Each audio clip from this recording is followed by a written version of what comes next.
Well, good evening, everybody. Welcome to Bronco Arena on a very, very, very special evening as we get set to celebrate the 75 seasons of Bronco hockey. As this program got started back in 1948-49, that means it's the 75th season, and you can probably hear in the background a little bit the Dirty Dozen, which is about the Dirty 3 Dozen tonight, as many alumni have come out. They have got it blasting. They just got the crowd going with Diana. As I look on the near side where I am with the backs on the bleachers, just about full already, folks. It's 6:28. The ceremony is getting set to start here in a couple of minutes. I suspect by the time game time rolls around that we will see this place plenty full of people as we get to celebrate. Lots of malarkey BSing going on over here in the corner with the teams getting together, these championship teams that are going to be honored here tonight. Lots of stories, I'm sure. I know they've already probably begun. And Mike Bolstead from the radio station, he has been roped in instead of me, and I kind of fortunate for that because I think it should be a true Bronco that should be doing this tonight. And so Mike Bolstead will be doing the names and announcing everybody. Once he comes on the air, we're going to kind of turn it over to him on this special pregame show, this extended pregame show. It's just one of those nights when you're going to see lots of smiles, lots of excitement.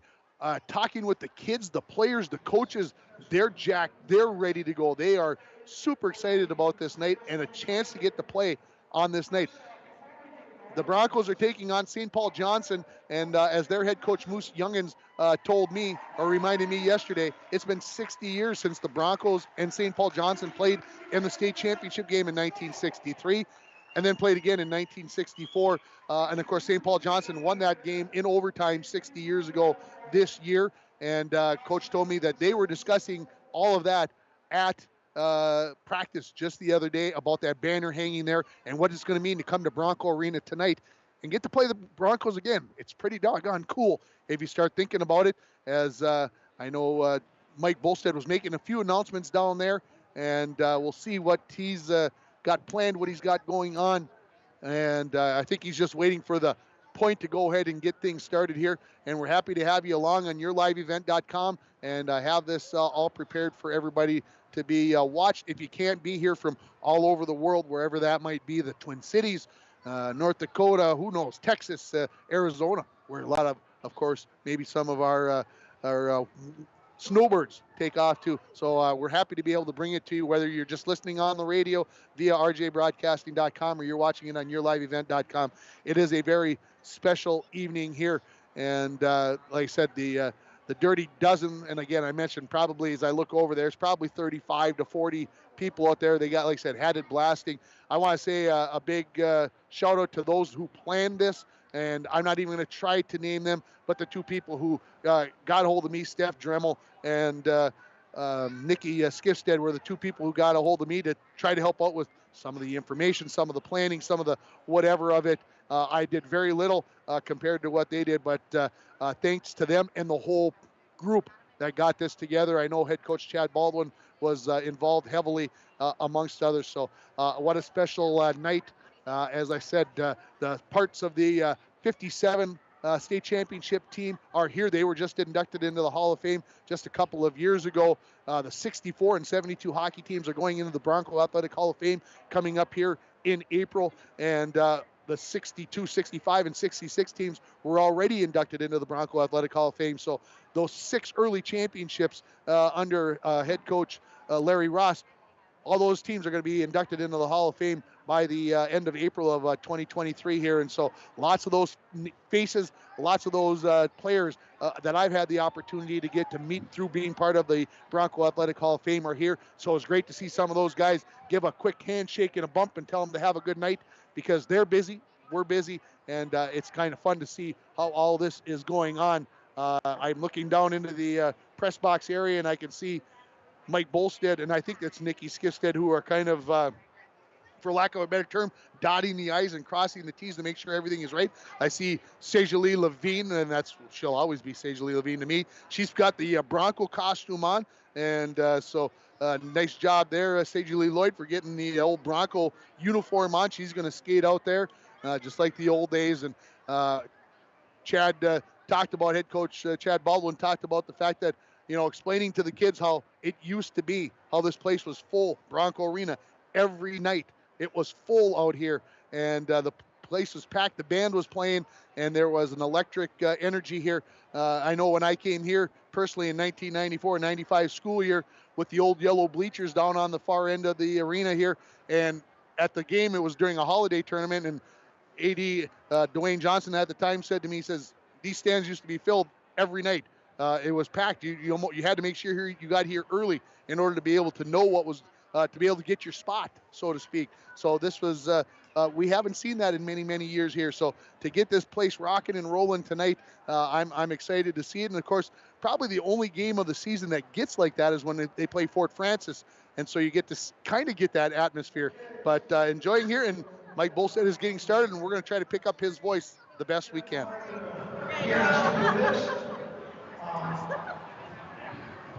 All these players work really hard to get to a state hockey tournament. That's why we do this. So good evening, Bronco hockey fans, and welcome to tonight's 75-year celebration of Bronco hockey. Bronco hockey program started in 1948. The first hockey coach in Bronco history was Mr. Robert Paul. Coach for Paul still ran bench for 6 years and laid the foundation of one of the Minnesota's richest hockey traditions. In 1954, Mr. Larry Ross took over the program and led the Broncos for 31 seasons. In 31 seasons, Coach Ross led the Broncos to 14 state tournaments, winning 6 of them, and placing second twice, and coming in third place 3 times. Cops led teams also won 16 conference championships. The third head hockey coach of the Bronco hockey team was Mr. Terry Burns. Burns was a longtime assistant to Mr. Ross and led the Broncos from 1985-86 through 1992. Coach Burns led the Broncos to a 4th place finish in the Minnesota State High School Hockey Tournament in 1988-89. 6 of the next 7 head coaches to stand behind the bench for the Broncos, all were former Bronco hockey players themselves. Class of 1969 graduate, Mr. Dean Graves, led the Broncos from 1992 through 1994. Class of 77 graduate, Kevin Gordon, led the Broncos from 1994-95 through 2003, and coached the Broncos to the last and latest Minnesota State Hockey Championship team in 1995. Class of 71 graduate John Freeman, after 28 years of being an assistant coach, took the reins and led the Broncos during the 2003-04 season through 2010. Class of 1979 graduate Mr. Mike Bolstead led the Broncos for 2010 and 2011 hockey season, and was probably the best coach ever in Bronco history. Following Mike was Bruce Elson, who led the Broncos from 2011 fall season through 2013. Then class of 03 graduate Ross Johnson was the head coach from 2013 through 2015.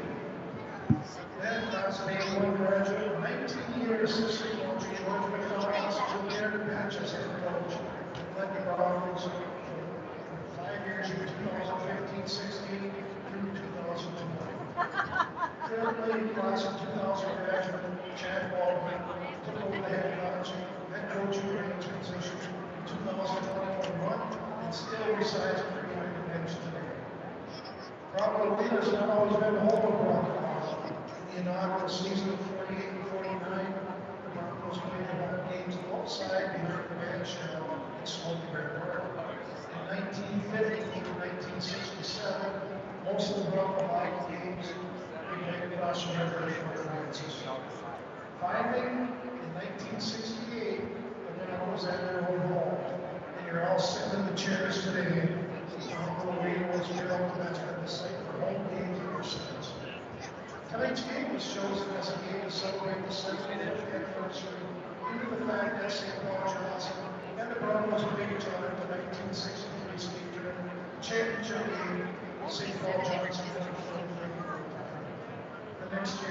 1964, the Broncos met St. Paul Johnson again in the championship game, this time winning 7-3, which started a string of 3 straight championship seasons. Well, now, ladies and gentlemen, please welcome many of our former Bronco hockey players who skated in the Minnesota State High School hockey tournament, representing international finals and Bronco hockey. First off, here are the players on today's team. And here we go. You guys ready? Senior goalie, Tyrell Shoulder.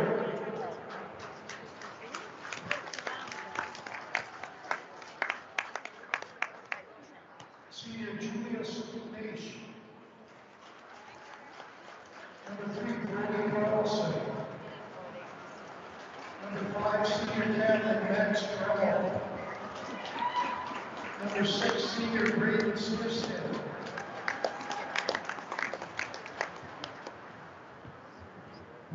Hold on there, real quick.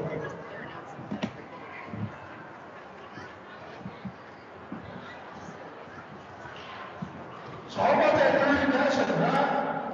Stick a hand over there. And of course, the boss has to go there.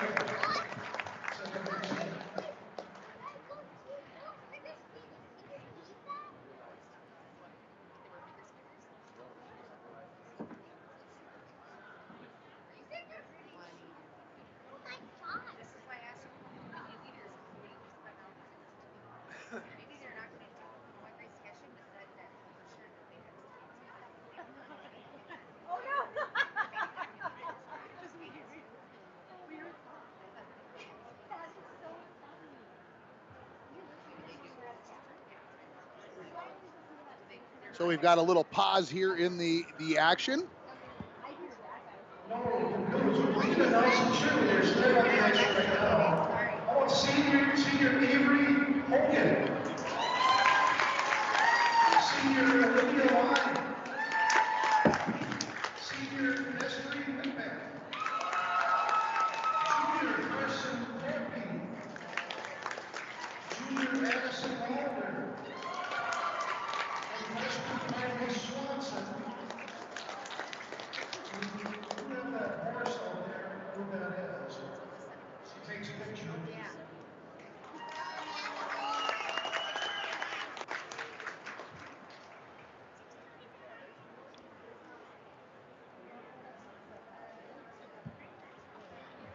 So it looks like our Bronco team's ready to go now.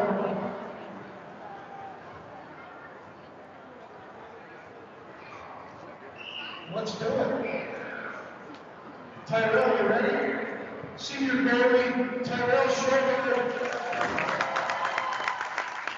Senior Julius Naish. Number 3, Brody Carlson. Number 5, senior captain Max Dremel.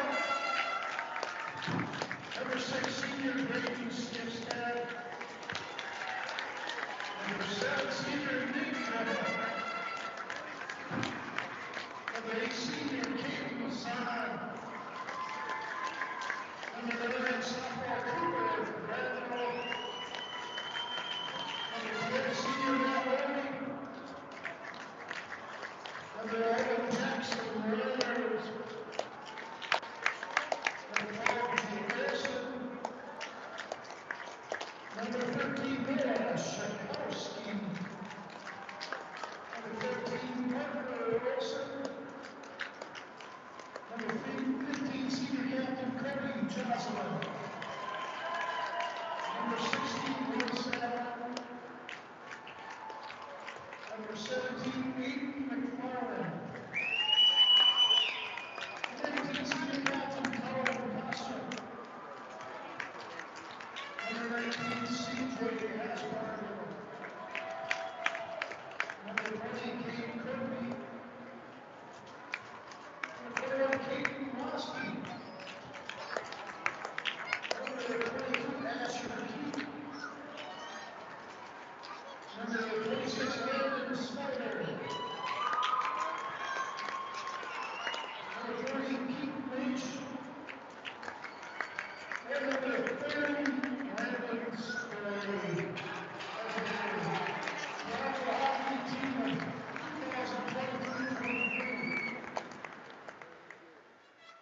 is this year's squad on the far side of the ice, and those 75 jerseys for the 75th year.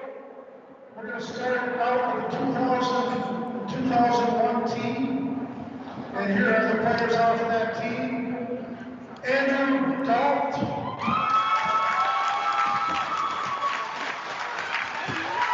Derek Fisher.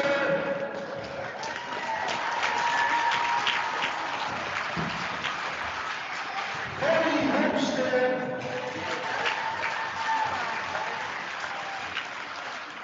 Josh Myers.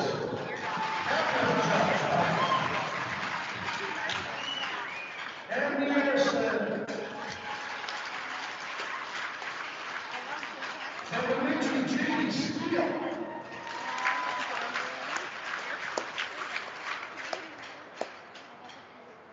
We're going back to the 1999. So he had the most recent team there, the 0102.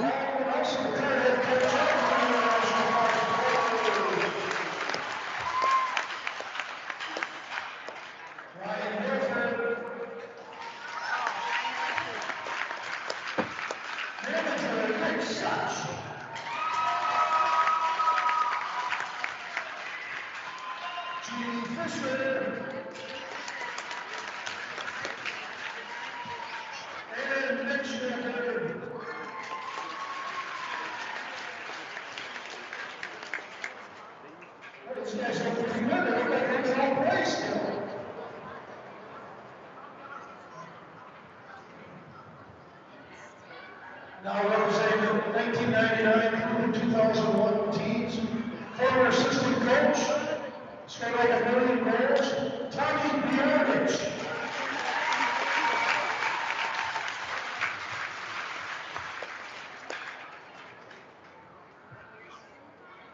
Well, no one mentioned for this team last time we were in the state high school hockey tournament, 94-95. So representing that team is senior captain, Gabriel Mayer, Johnny Austin.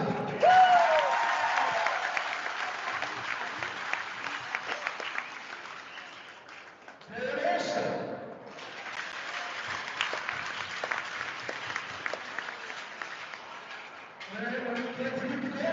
Todd Sutter.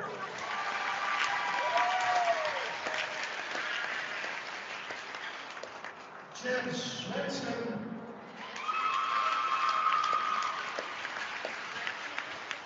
Sean Shmulia.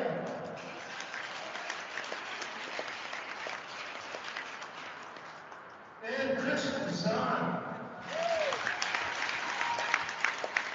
And I think all of us have been touched by this guy coming out next.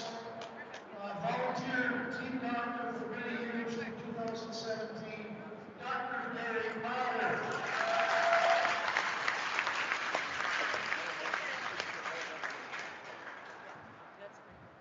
Now we're back to 1989. This team finished fourth in the state high school hockey tournament. In, I believe it was a single class tournament at that time. Jim Castellano.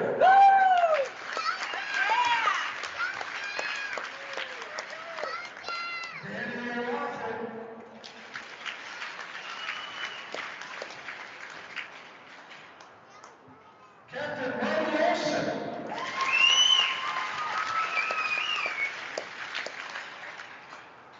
Eric Peterson.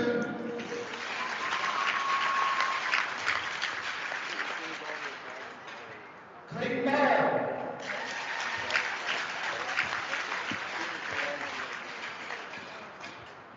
And Jason Wise.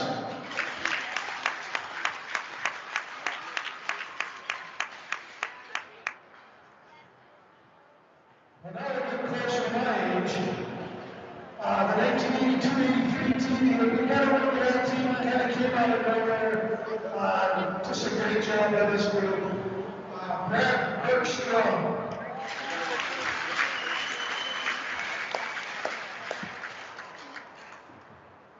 Tony Castellano.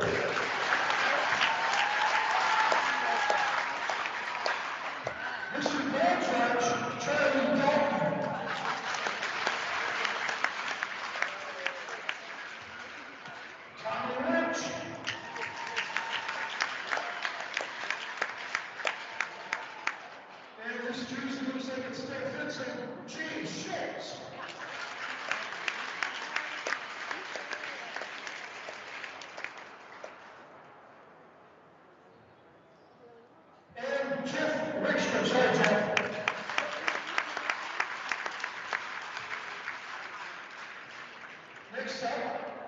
Representing the 1972-73 team, you're lucky to get him from Fairfax, Ontario, Gary Beck.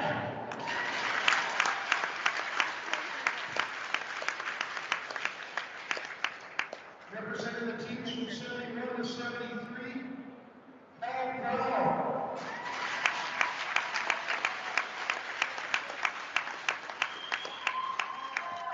Steve Johnson, also a former assistant coach here for the Broncos.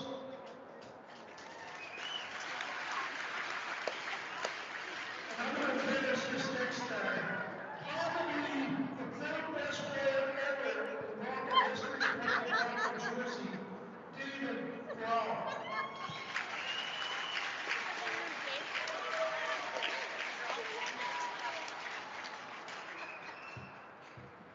Well, now we're getting up there. Representing the 1970-71 team, Brian Banks.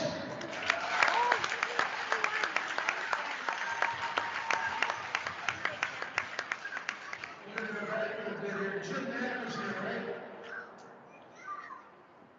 For the 1972 senior captain of the 72 State High School Hockey Championship team, Jim Knapp.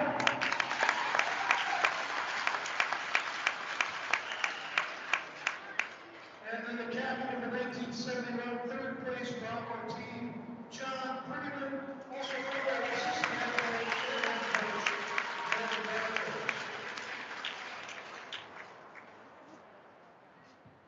Representing 1967-68 through 71, Barry Tommy Such.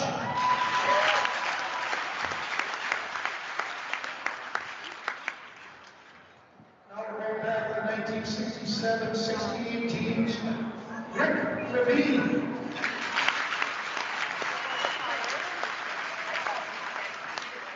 And this next guy needs no introduction, Terry Crazy Johnson.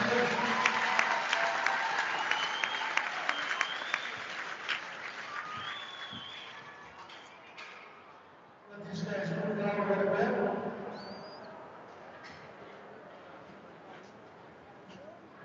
The next teams representing are from 1962 through 65, the dynasty years. Won 3 straight state high school championships from 64 to 66. Not a lot of representation here, that's okay. They deserve the rest. But we do have someone wearing Marshall Settler's jersey tonight, who was on those teams. His son, Owen Settler.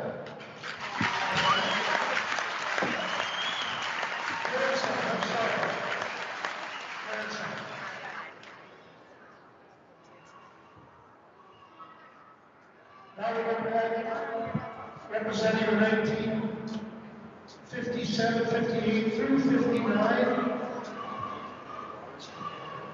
Carl Bellinger.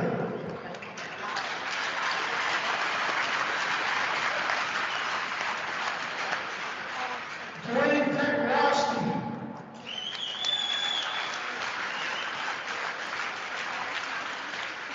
Sheehy Ryan.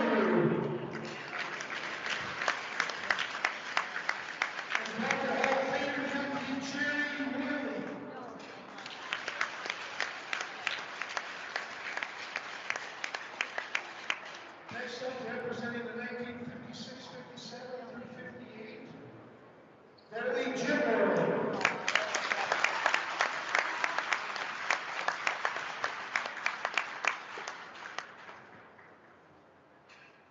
So let's give them all a huge hand.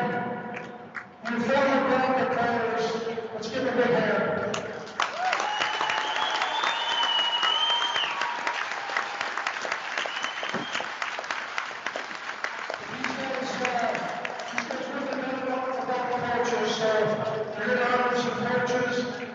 One of my favorite coaches of all time. He coached a lot of good players. And that's Terry Burns.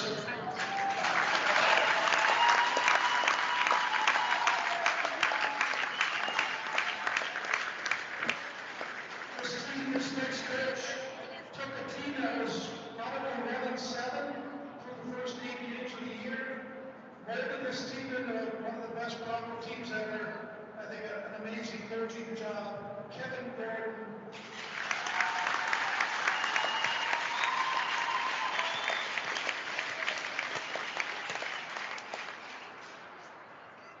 Next up, just a consistent guy there every practice. Just was always there for the kids. George McDonald.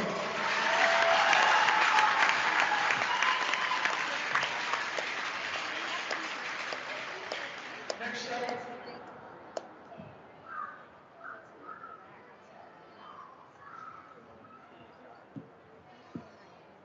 And other ones on here who did not do this week.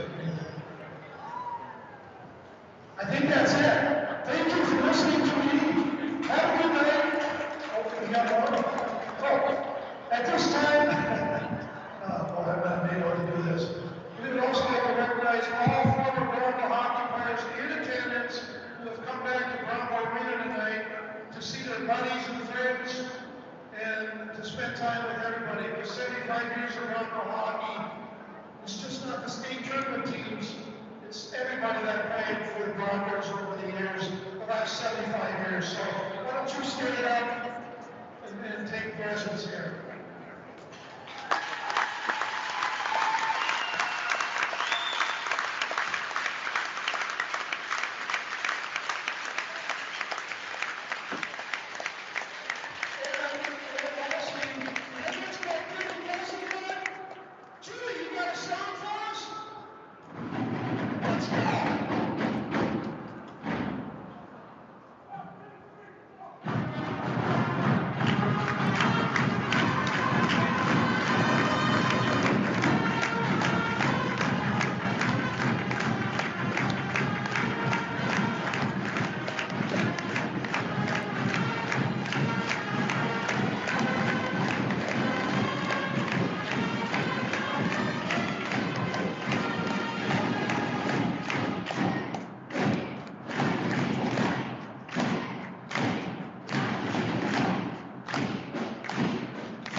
And there you have it, folks, the ceremony for the 75th year celebration of Bronco hockey. We're going to take a break here on the pregame show here on Lakes Country 104.1, rjbroadcasting.com, and yourliveevent.com. When we come back, we're going to start our pregame show for the St. Paul Johnson Governors and the International Falls Broncos, playing right here tonight at 7:30. You come on back. We'll have more from Bronco Arena. Howard Center. Hi, this is Chris Lassila, Vice President and Branch Manager of Border Bank. If you own a business, you know how important having the right banker is to the success of your business. At Border Bank, we are proud to have earned the reputation of caring for our customers' business as if they were our own. We're more than business bankers, we're partners, and our customer success is our ultimate goal. If your business could use that kind of attention, reach out to me to explore what business banking at Border Bank can do for you. We're Border Bank, partnering with Northern Minnesota businesses since 1935. Member FDIC.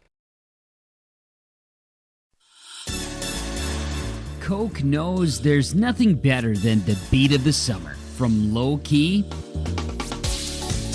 to hyped up. So we're helping you and your friends drink it all in with 100 days of artist experiences, tracks, and concerts with the best names in music, all at Coke Studio. Drink, scan, and enjoy your Coke so you never miss out on the amazing offers we're dropping this summer. Okay, not gonna lie, that was pretty good. I'm dreaming of a world where thinkers and doers collide. Where technology creates pathways for new opportunities and ideas.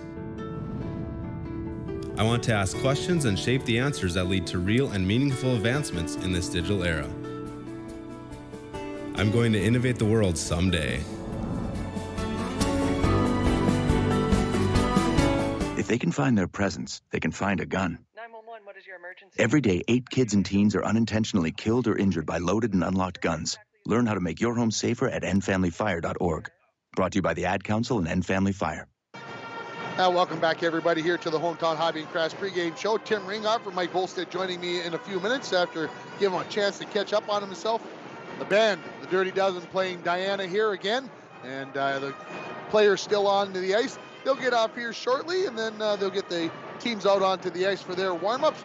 And that means I can look at the clock and say that I know that we're not going to start by 7:30. I never thought we would. That would be a dream of mine. And we're going to change course here.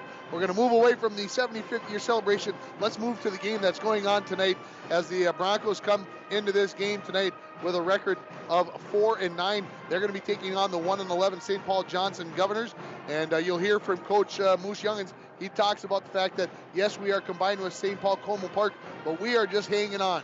We just got enough players just to hang on. We're trying to keep this program alive because there's lots of rich history. This is the 110th year of St. Paul Johnson Governors hockey. So you start talking about that. That is a lot of years of hockey, lots of tradition there. And while Mike was talking, I was doing a little investigating. Homework that I probably should have done prior to tonight. Do you know how many times the St. Paul Johnson Governors and the Broncos have played all time? How many times altogether? Take a guess. You know? I do. I looked it up. I'm going to guess 6. 6 is right. Do you know? Okay, you want to guess what the Bronco record is in those 6 games? 5-1. Ooh, close. 4-2. They did lose 2 Okay, times. they lost twice in the state tournament. These two teams played 5 years ago right here at Bronco Arena. They did? They did. Wow. And the Broncos won that game, so all-time we're 4-2, 3-2 in the state tournament. In 1956, we won that game in 1956, lost the 1963 state championship game, won the state championship game in 1964, lost to St. Paul Johnson in 1968, and then beat St. Paul Johnson in the third place game in 1971 in the third place game. I got that right? That was Johnson they beat in 71. Okay, so, they beat Harding the next year, I believe, or Harding in 73. So, look that up. Of course, we got the history book right here. If we've got any doubts about it, we can definitely look anything up. So this is the 7th all-time meeting between these two programs as the teams and the former Broncos leave the ice with lots of handshakes.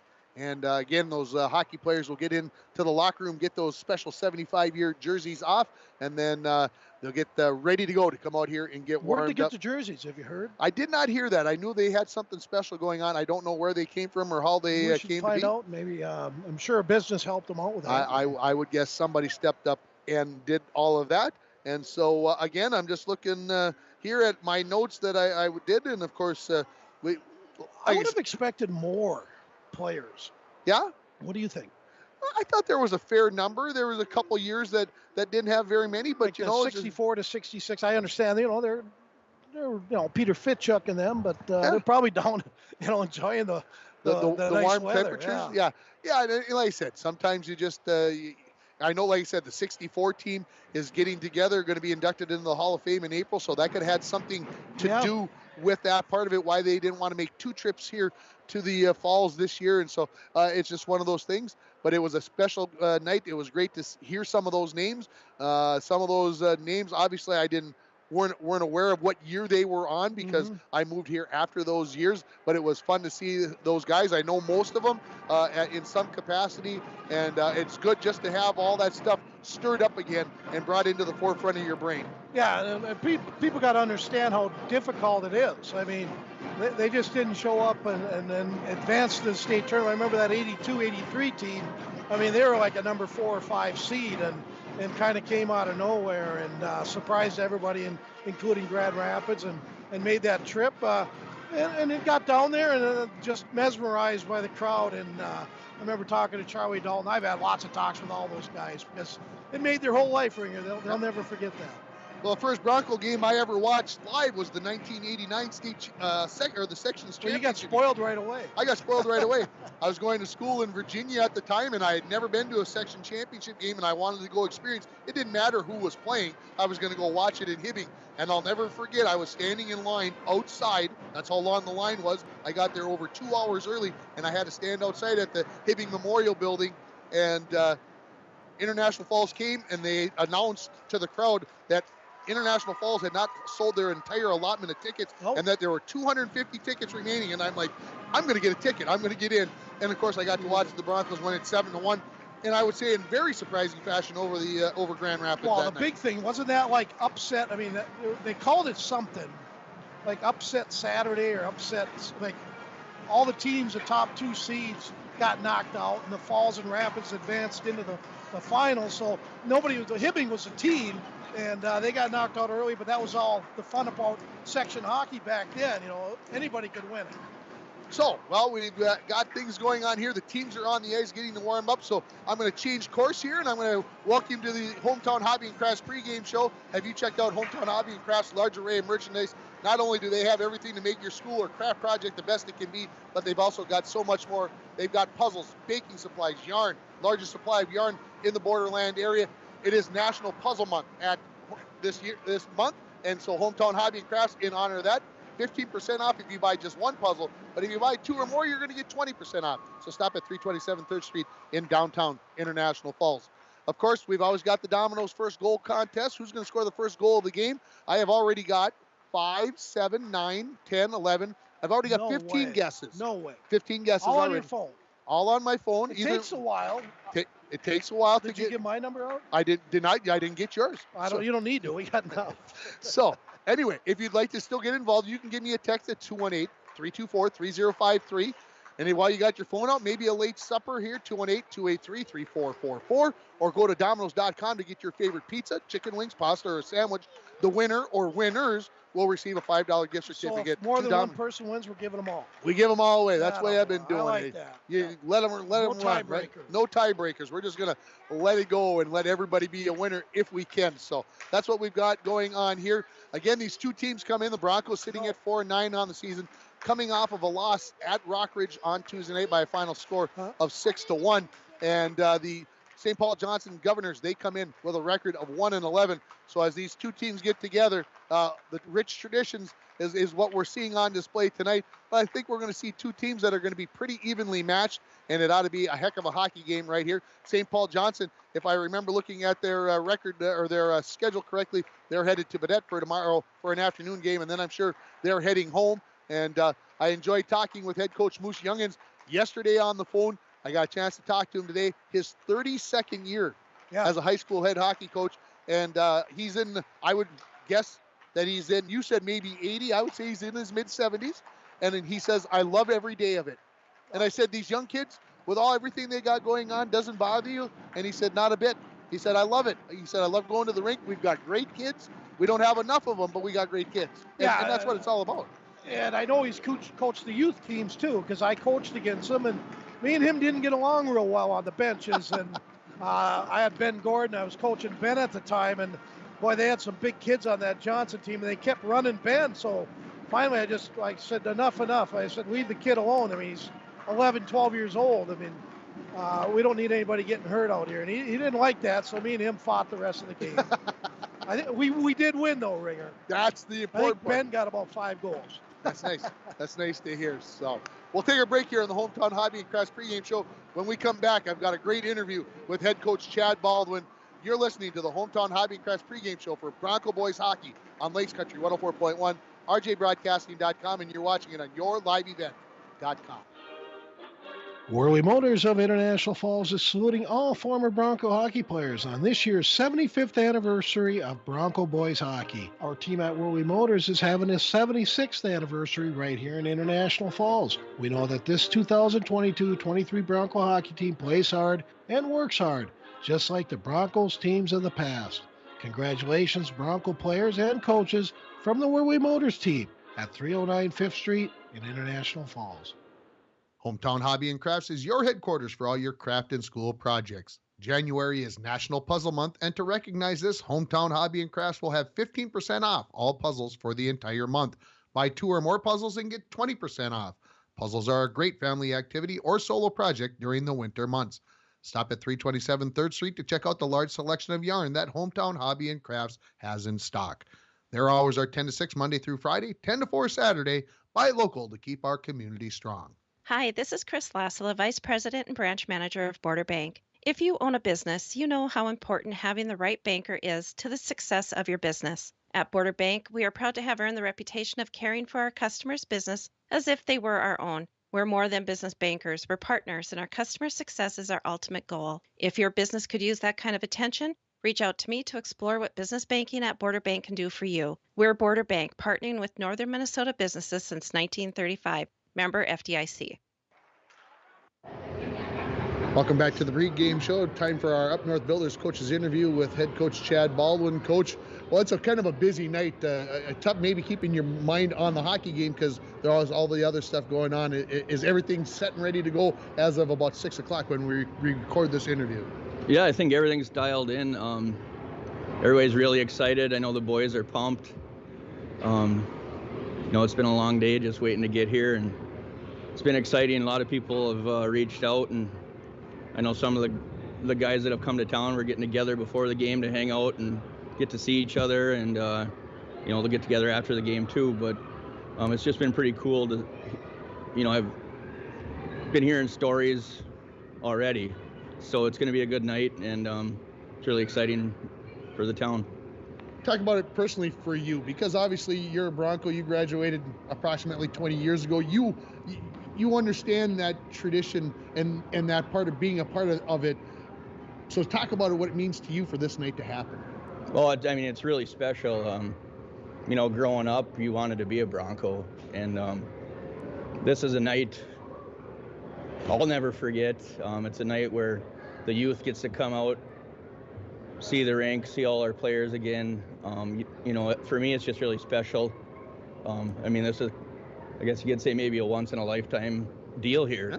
And not very many of our past players have ever experienced something like this. And it's just going to be an amazing night. And I think it's going to bring back a lot of memories and a lot of emotions. What is it going to mean to your players? What have you tried to tell the kids, maybe during the week, maybe since the Rockridge game on Tuesday, to try to kind of prepare them for the night? Because there's going to be lots of extra stuff going on. They're going to be a part of it. So how do you keep them focused in on what they need to do, but yet make it a very special night that it is? It's just not this week or last week. We talk about things like this. We talk to them about how much Bronco hockey means to this town, how much it means to people.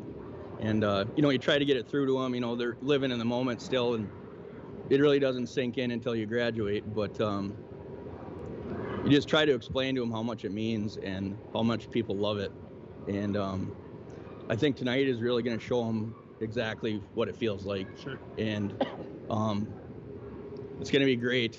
I think they always hear the stories, the Bronco Arena used to be packed. Everybody, it was top to bottom every night, the band playing, the cheerleaders going, and I think it could be one of those nights, and they're going to get a taste of it, and the emotions are going to be high,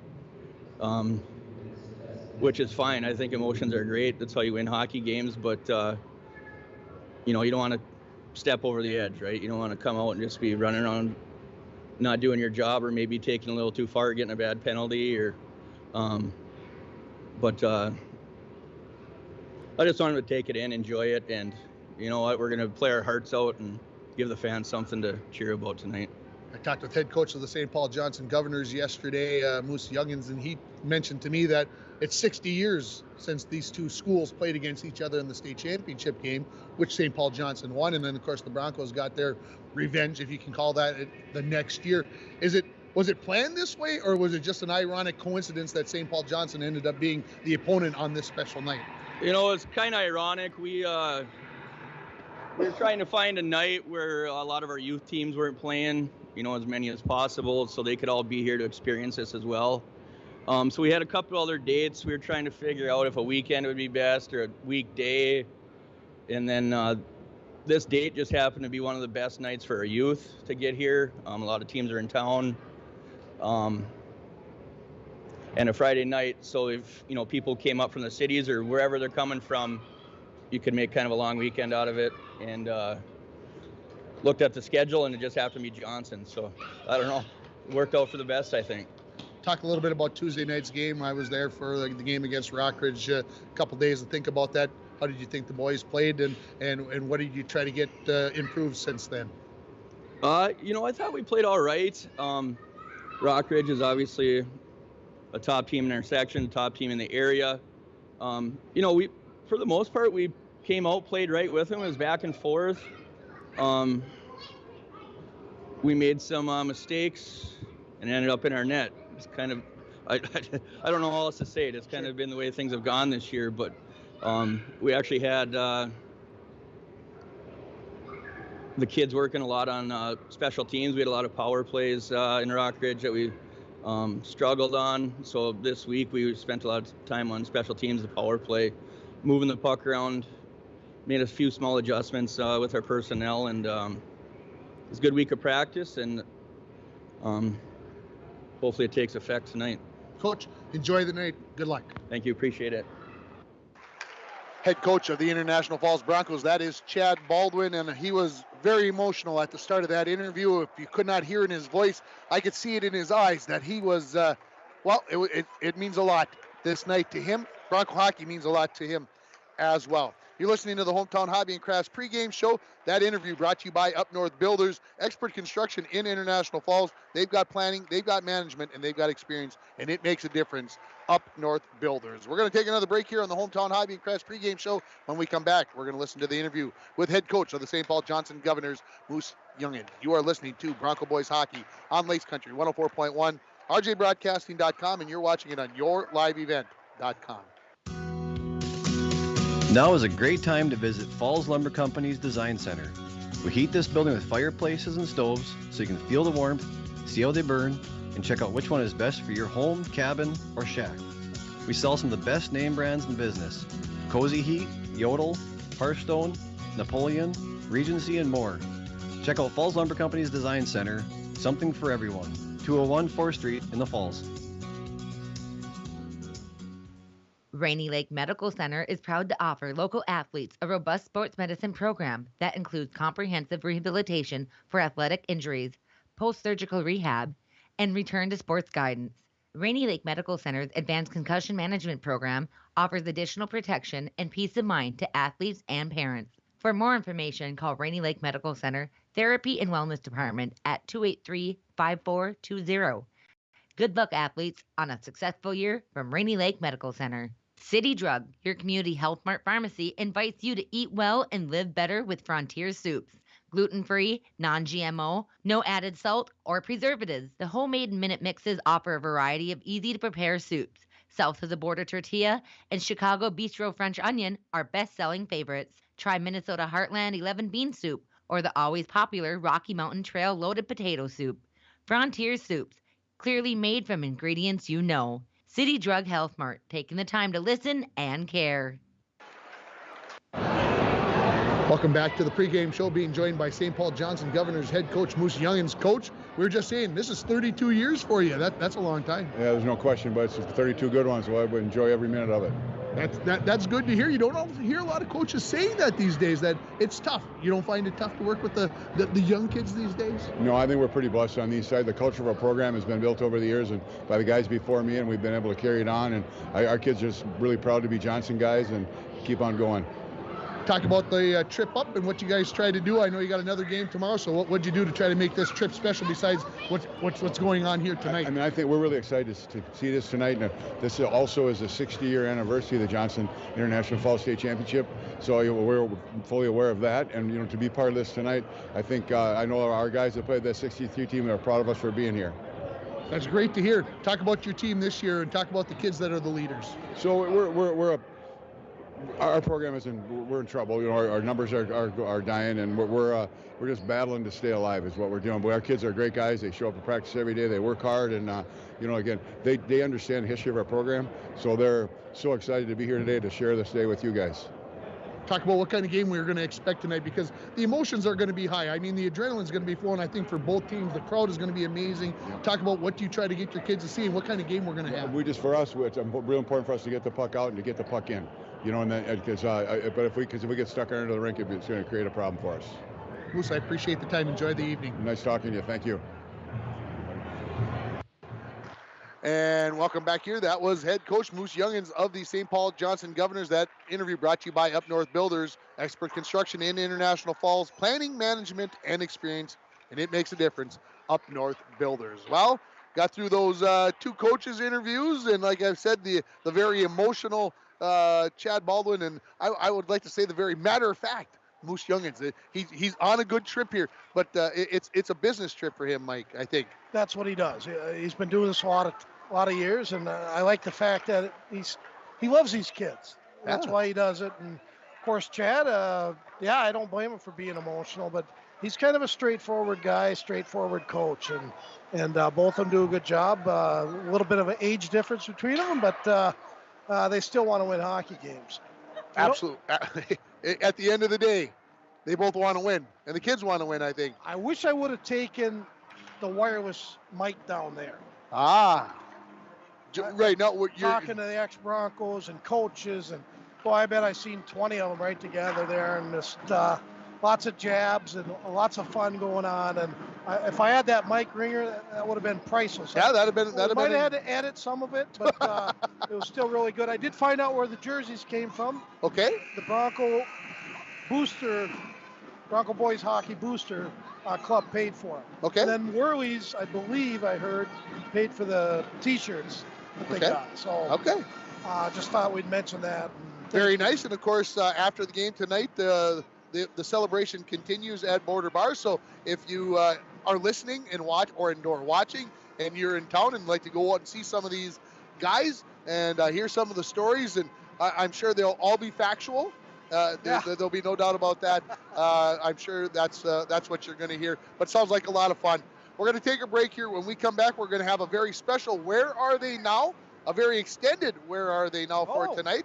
So we'll take a break. We're going to come back with that. It's brought to you by Green Larson Mortuary. You're listening to the pregame show, brought to you by Hometown Hobby and Crafts on Lakes Country 104.1, rjbroadcasting.com, and you're watching it on yourliveevent.com. Hi. From all of us at Enbridge, thank you. Thank you. Miigwech, and thank you for working on Line 3 replacement. Thank you to everyone who supported this project. Construction is complete on a new and safer pipeline that will deliver the North American energy that we all rely on every day. And it's done thanks to the support and hard work of thousands of people. I'm grateful for every single voice of support and every hour of labor put into this project. Thank you. Winter, summer, spring, or fall, Falls International Airport has you covered for your vacations. Whether you're looking to head to a big city or a sandy beach, Falls International Airport can help you make your connection to anywhere. With a modern terminal, free parking, free Wi-Fi, shorter lines, easy baggage claim, and more, you'll be happy you booked your flight out of Falls International Airport. To schedule your vacation getaway or for more information, log on at internationalfallsairport.com. Introduction is needed here. The best Bronco hockey player ever, Tim Sheehy. Well, Tim Sheehy, where are you now? Yeah, hi, Mike. It's been a long time since I left the Falls, about 56 years ago when I had the great opportunity to go to Boston College, which I did for 4 years, and it just seems that things have changed so much over the years that a lot of the kids aren't going to college for 4 years. You know, some of the top players are going for 1 year or 2 year, but I always wanted to go away and enjoy the experience. It's a long way from International Falls, but my parents had always told me it's not that far by an airplane. So I really enjoyed my 4 years there. We ended up going to the Frozen Four in Duluth, Minnesota. And I had an opportunity to play after college. I did for 10 years, but I had a chance to play on the Olympic team. It was something that I always wanted to do. Huffer Christensen and myself were both the co-captains in 1972, and we ended up winning a silver medal in Sapporo, Japan. It was at a time when there weren't a lot of Americans in the National Hockey League, and we would have been drafted, but drafted by Uncle Sam at the height of the Vietnam War instead of being drafted into the National Hockey League. Then all of a sudden, there were, I think, 5 of us on the Olympic team, and we went to Minneapolis, Minnesota for tryouts. The coach was Murray Williamson, and he called all of us together at center ice, and he said, you either make the team or you're going to Saigon, which was certainly a lot of inspiration.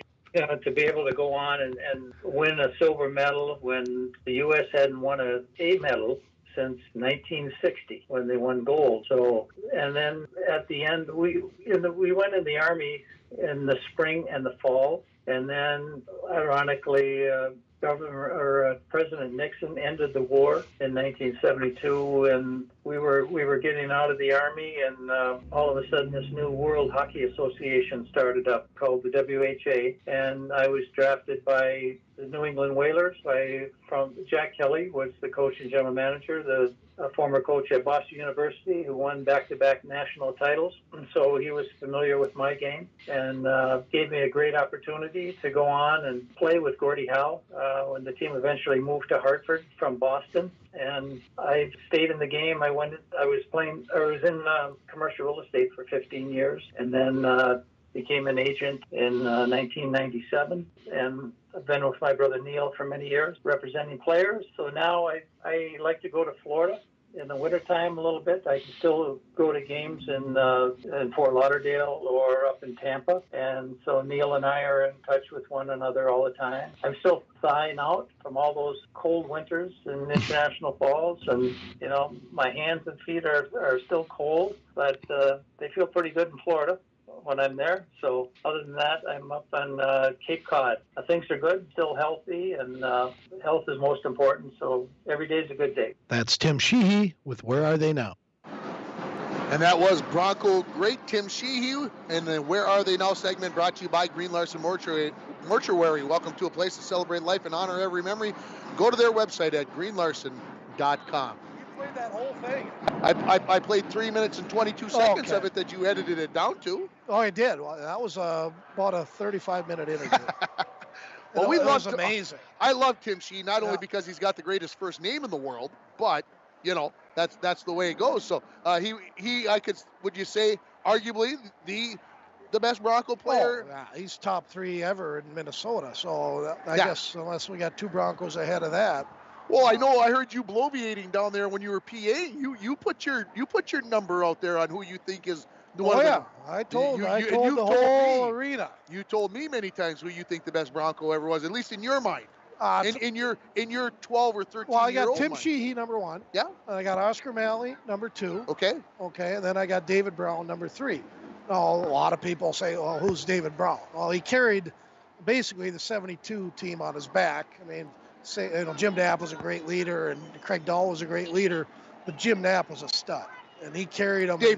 David Brown, and Larry Ross. I'll never forget it. He told me. He said, in that order, Tim Sheehy, Oscar Malley. But David, when they got down the state, Pops basically told him, true story. He says, just give me these 3 games, and that's all the motivation he needed. And his brother Paul was Mr. Clutch, scored probably 3 overtime goals in his 3 years he played, and named all tournament team as a sophomore that same season in 72. And they had a lot of great players, Buzzy LaFond, and you had Jim Jurgensen, Don Reuter, and back on the defense, which I think's the core of it, was Stevie Johnson and Cal Sandbeck were sophomores, Paul Green and Jim Knapp were seniors. Then you had Jimmy Lundquist in there, and all of them were Division I players. And not a lot of them players played Division I, but a lot of them were Division I players. So a lot of them went and played juniors or, went to work. Division I was big, but it wasn't huge for them. Alan Karzia, another amazing player. He talks about that 72 team like it was it just played yesterday. Just an amazing. Again, and I'll say this. I even told Jim Knapp the 73 team was actually better than the 72 team. And I know I'm saying this live on the air. Yeah, that's okay. That's what this conversation. This is what we love about it. Who won the title, right? It's like all those great teams in the 70s that never even made it to the state tournament. You got to win to be noticed. And the 73 team, unfortunately, lost to Hibbing. Hibbing got through the back door. They beat Hibbing 7-3 to get to the state. They dominated both times they played. They came off an overtime win against Edina. It's played the second night. Of course, there's no nights off now. You played back-to-back, and the Broncos were tired, and it was 5-2, and they came back and scored 2 in the third. And Gary Beck had a shot and hit the goalpost to tie it at 5, and it went off. But that was a great team. That 73 team was absolutely loaded, and just a fun team to watch.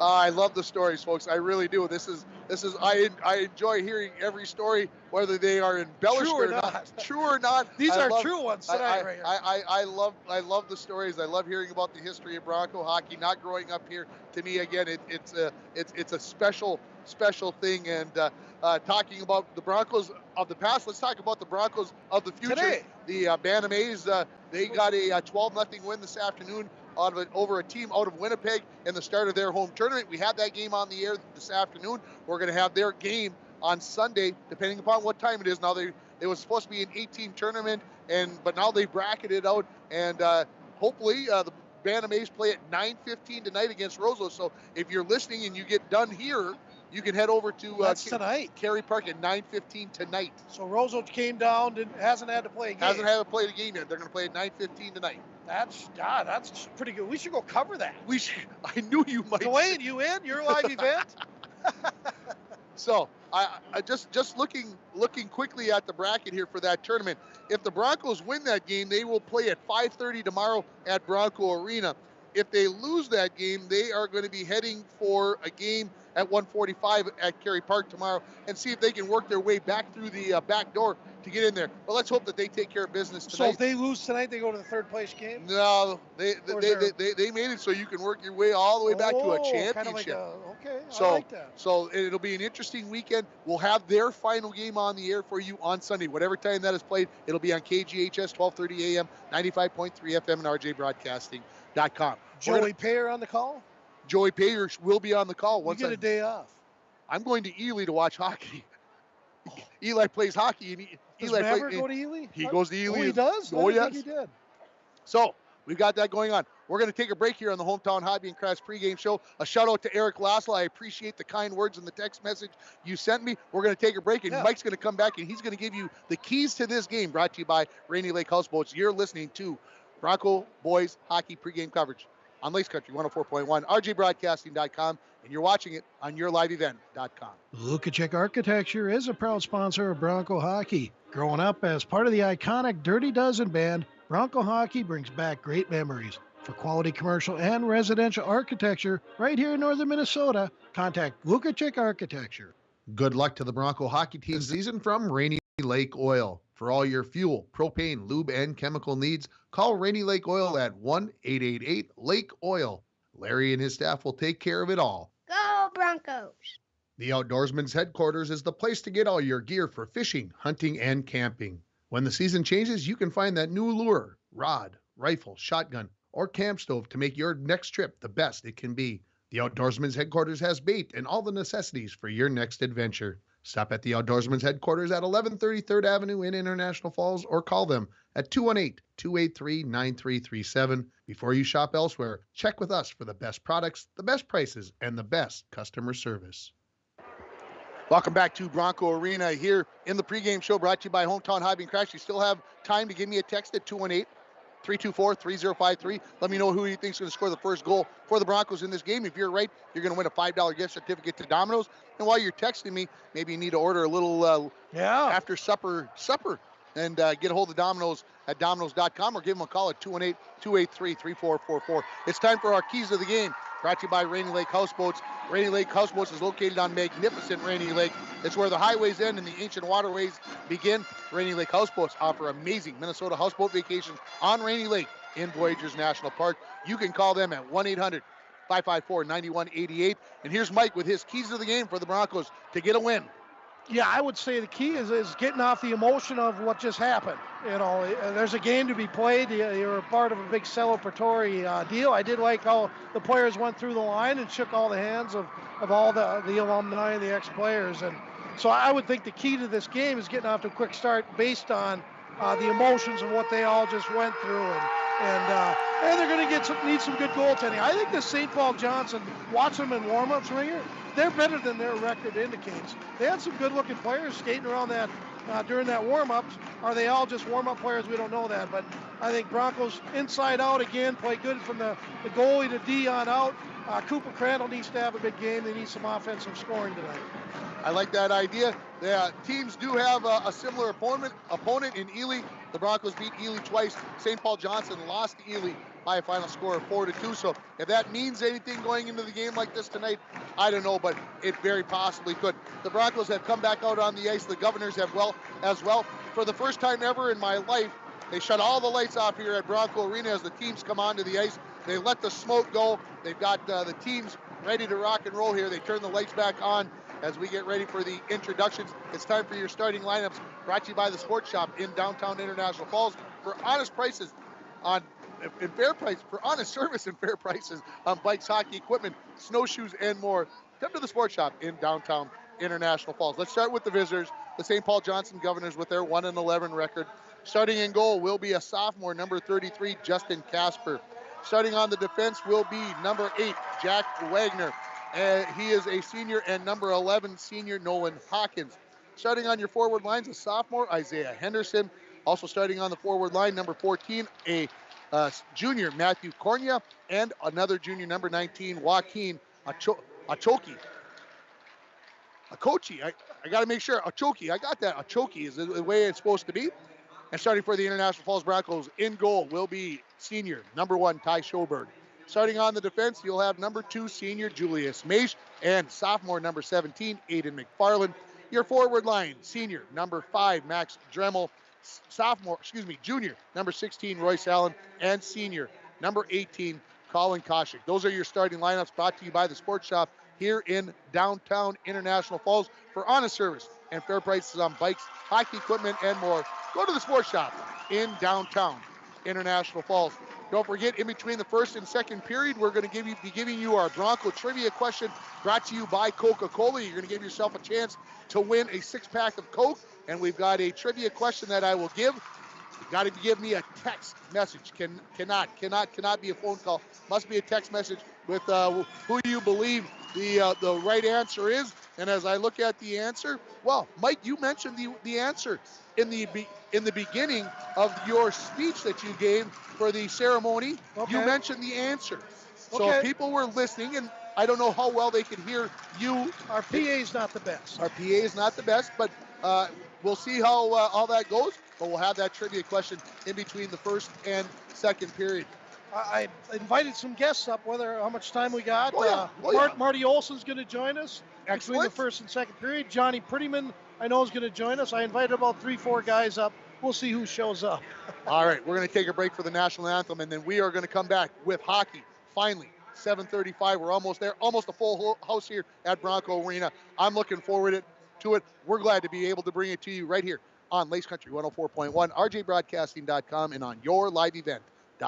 Happy New Year from Ekman GM. With that said, new vehicles coming in at Ekman GM of International Falls. You need to get in now because these won't last. The brand new 2023 Chevrolet Silverado 3500 HD LTZ diesel. Sale price is $80,125. Or this brand new 2023 Chevrolet Silverado 1500 RST. Sale price is only $61,905. Chevrolet, find new roads. Find out more at EkmanIFalls.com. My name is Jared, born and raised in Minnesota, and I'm a project director at Enbridge. Enbridge is more than a pipeline company. It's a company participating in renewable energy projects in Minnesota and abroad, and I'm really proud to be working here. We believe a cleaner energy future is achievable. For over 20 years, we've been early adopters of renewable energy, and we're proudly committed to net zero emissions by 2050. To hear more from Jared, visit enbridge.com/Jared. That's JERRID. 11-year-old Mehdi lives in Ethiopia in extreme poverty. Like every child, Mehdi is a world of possibilities. But the world tells her she has no value, no voice, no future. It doesn't have to be this way. Child Fund works in 25 countries to ensure that millions of children like Mehdi grow up healthy, educated, self-sufficient, and safe. They know they have value, a voice, a future. Learn more at childfund.org. Welcome back here to Bronco Arena as we just had the national anthem be completed. School song going on. Teams getting ready to play this hockey game. And wow, what a day. I thought I was busy, worked this morning, blah, blah, blah. Mike, Bantam A hockey game this afternoon on the air. And I looked out during the national anthem, and I looked down at the referees. Jeff Russo is one of the referees. Yeah. Guess what he already did earlier today? No idea. 2 Bantam hockey games over. Oh, that's right. Eh? So he's on game number 3. So if I start complaining about being tired after, well, I have to say this is my 6th game in 4 days. So just to put that Yours? out. You're crazy. Yeah, that's you know that. But I knew that going into this. So I love it. Yes, I'm pooped out. Yes, I'm ready to go home and will lay my weary head on the pillow. But I wouldn't miss this right now for the world. Pretty close. It would be something very serious would have to be for not to be here tonight. It's been special so far. Let's see what the hockey game brings. I don't think it's going to disappoint. It's going to be exciting. The Broncos obviously in their home whites, purple breezers, gold helmets. The Governors in their road maroons with black and white trim.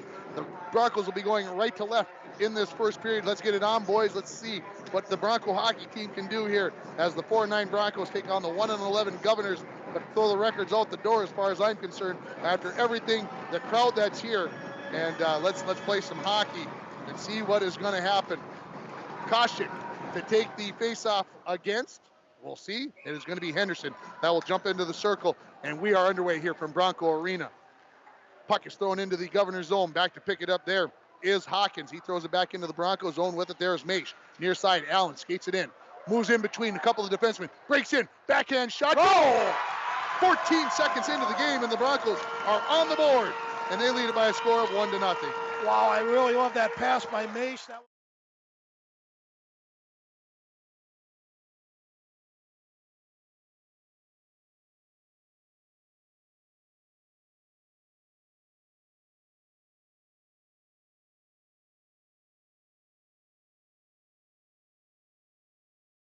Defenseman, and I think he surprised them, the defenseman, how quickly he got through the hole there and was able to put it behind the goaltender, Casper, and the Broncos just 14 seconds in, lead it 1-0.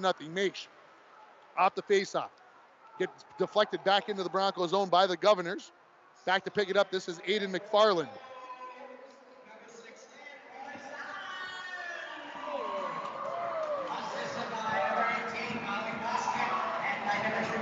Wow, they give an assist to Koshik too. I don't remember him touching the puck. Allen has it. He skates, flips it into the zone and heads to the bench. St. Paul Johnson tries to break it out.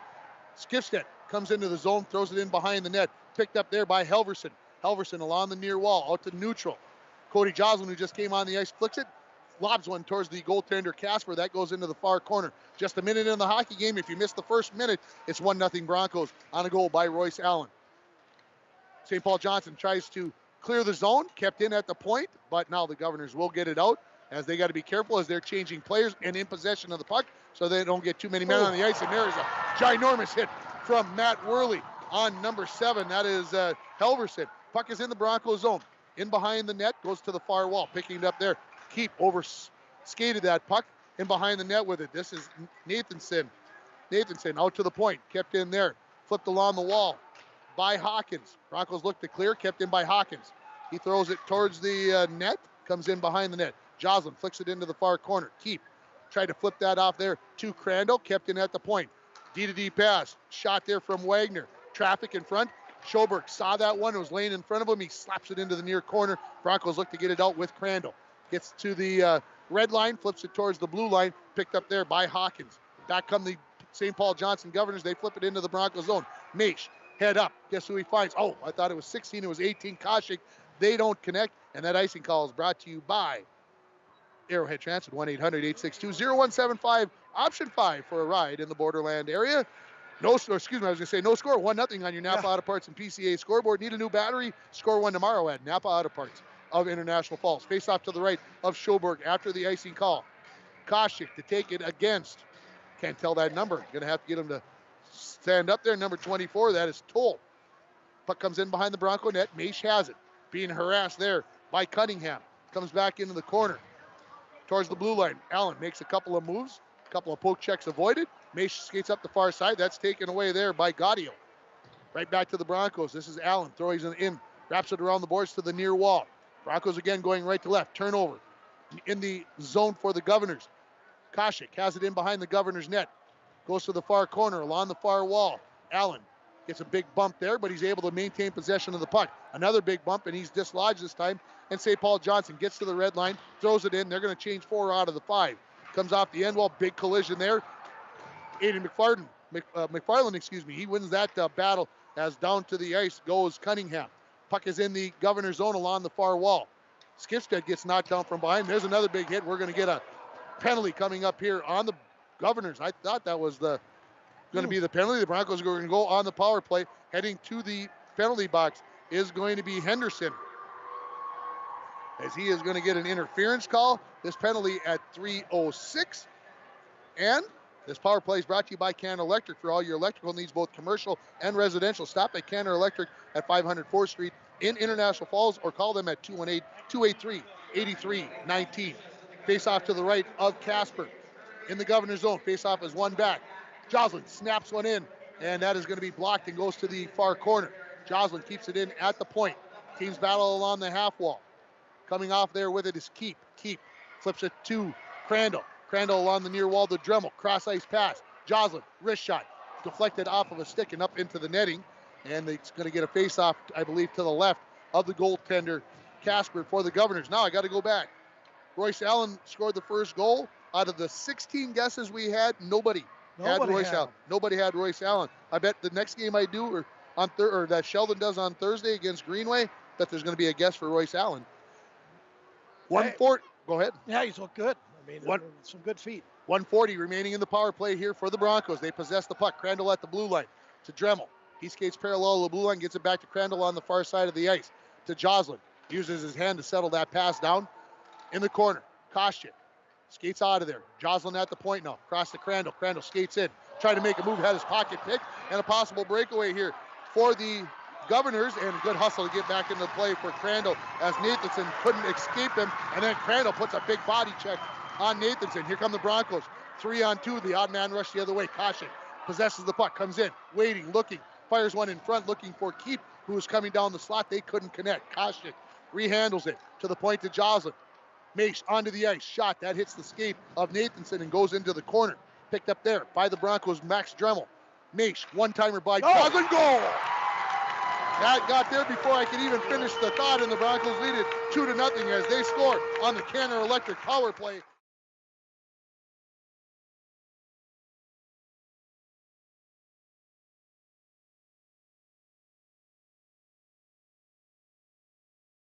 Can shoot that puck, and I can see why he's on that off wing on that power play. And very effective power play. Broncos take the lead 2-0. Yeah, you'd like to see him capitalize on the power play. They were 1 for 8 the other night in Virginia, and that's tough. And Coach talked about it during the pregame show that, hey, we need to do better, and they've been working on it. So 2 and 5 get the assists, so Maish and Max Dremel pick up the assist. As we're back underway here, Royce Allen in possession of the puck. Maish tries to thread one through center. That's picked off by the Governors. Here comes Cunningham. His shot misses the mark, goes into the far wall. Picked up there by Orlando Ruiz. Out to the point, kept in there. Shot towards the net. That hit traffic, went into the corner. Maish staples Toll up against the boards. Knocks the puck loose. Kashi picks it up behind his own net. Tries to go out to the far side. This is Dremel. Backhand pass looking for Allen. That does not connect. D-to-D pass doesn't connect for the Governors as the pass from Wagner to Helverson was off, so they retreat back into their own zone up along the near wall to Cunningham. Gets that off and trying to thread his way through the zone is Henderson. He takes a body check, still pushes the puck into the corner. Lots of big hits in this first, 5+ minutes here at Bronco Arena. The Broncos leading it 2-0 on your PCA and Napa Auto Parts scoreboard. Keep tries to go across ice pass. That's intercepted by Henderson. He whips it right back into the zone as they'll dump and chase. McFarland pokes it further along, gets it to Worley. He gets a bump along the end wall. Crandall looking for Skifstead. They can't quite connect. Governors have it again. This is Wagner trying to go up along the wall, gets it to Henderson. He dumps it in. Governors changing 4 out of 5. McFarland in the near corner. Skates up along the wall. Just missed Crandall. Picked out there by Nathanson. Throws it into the Bronco zone.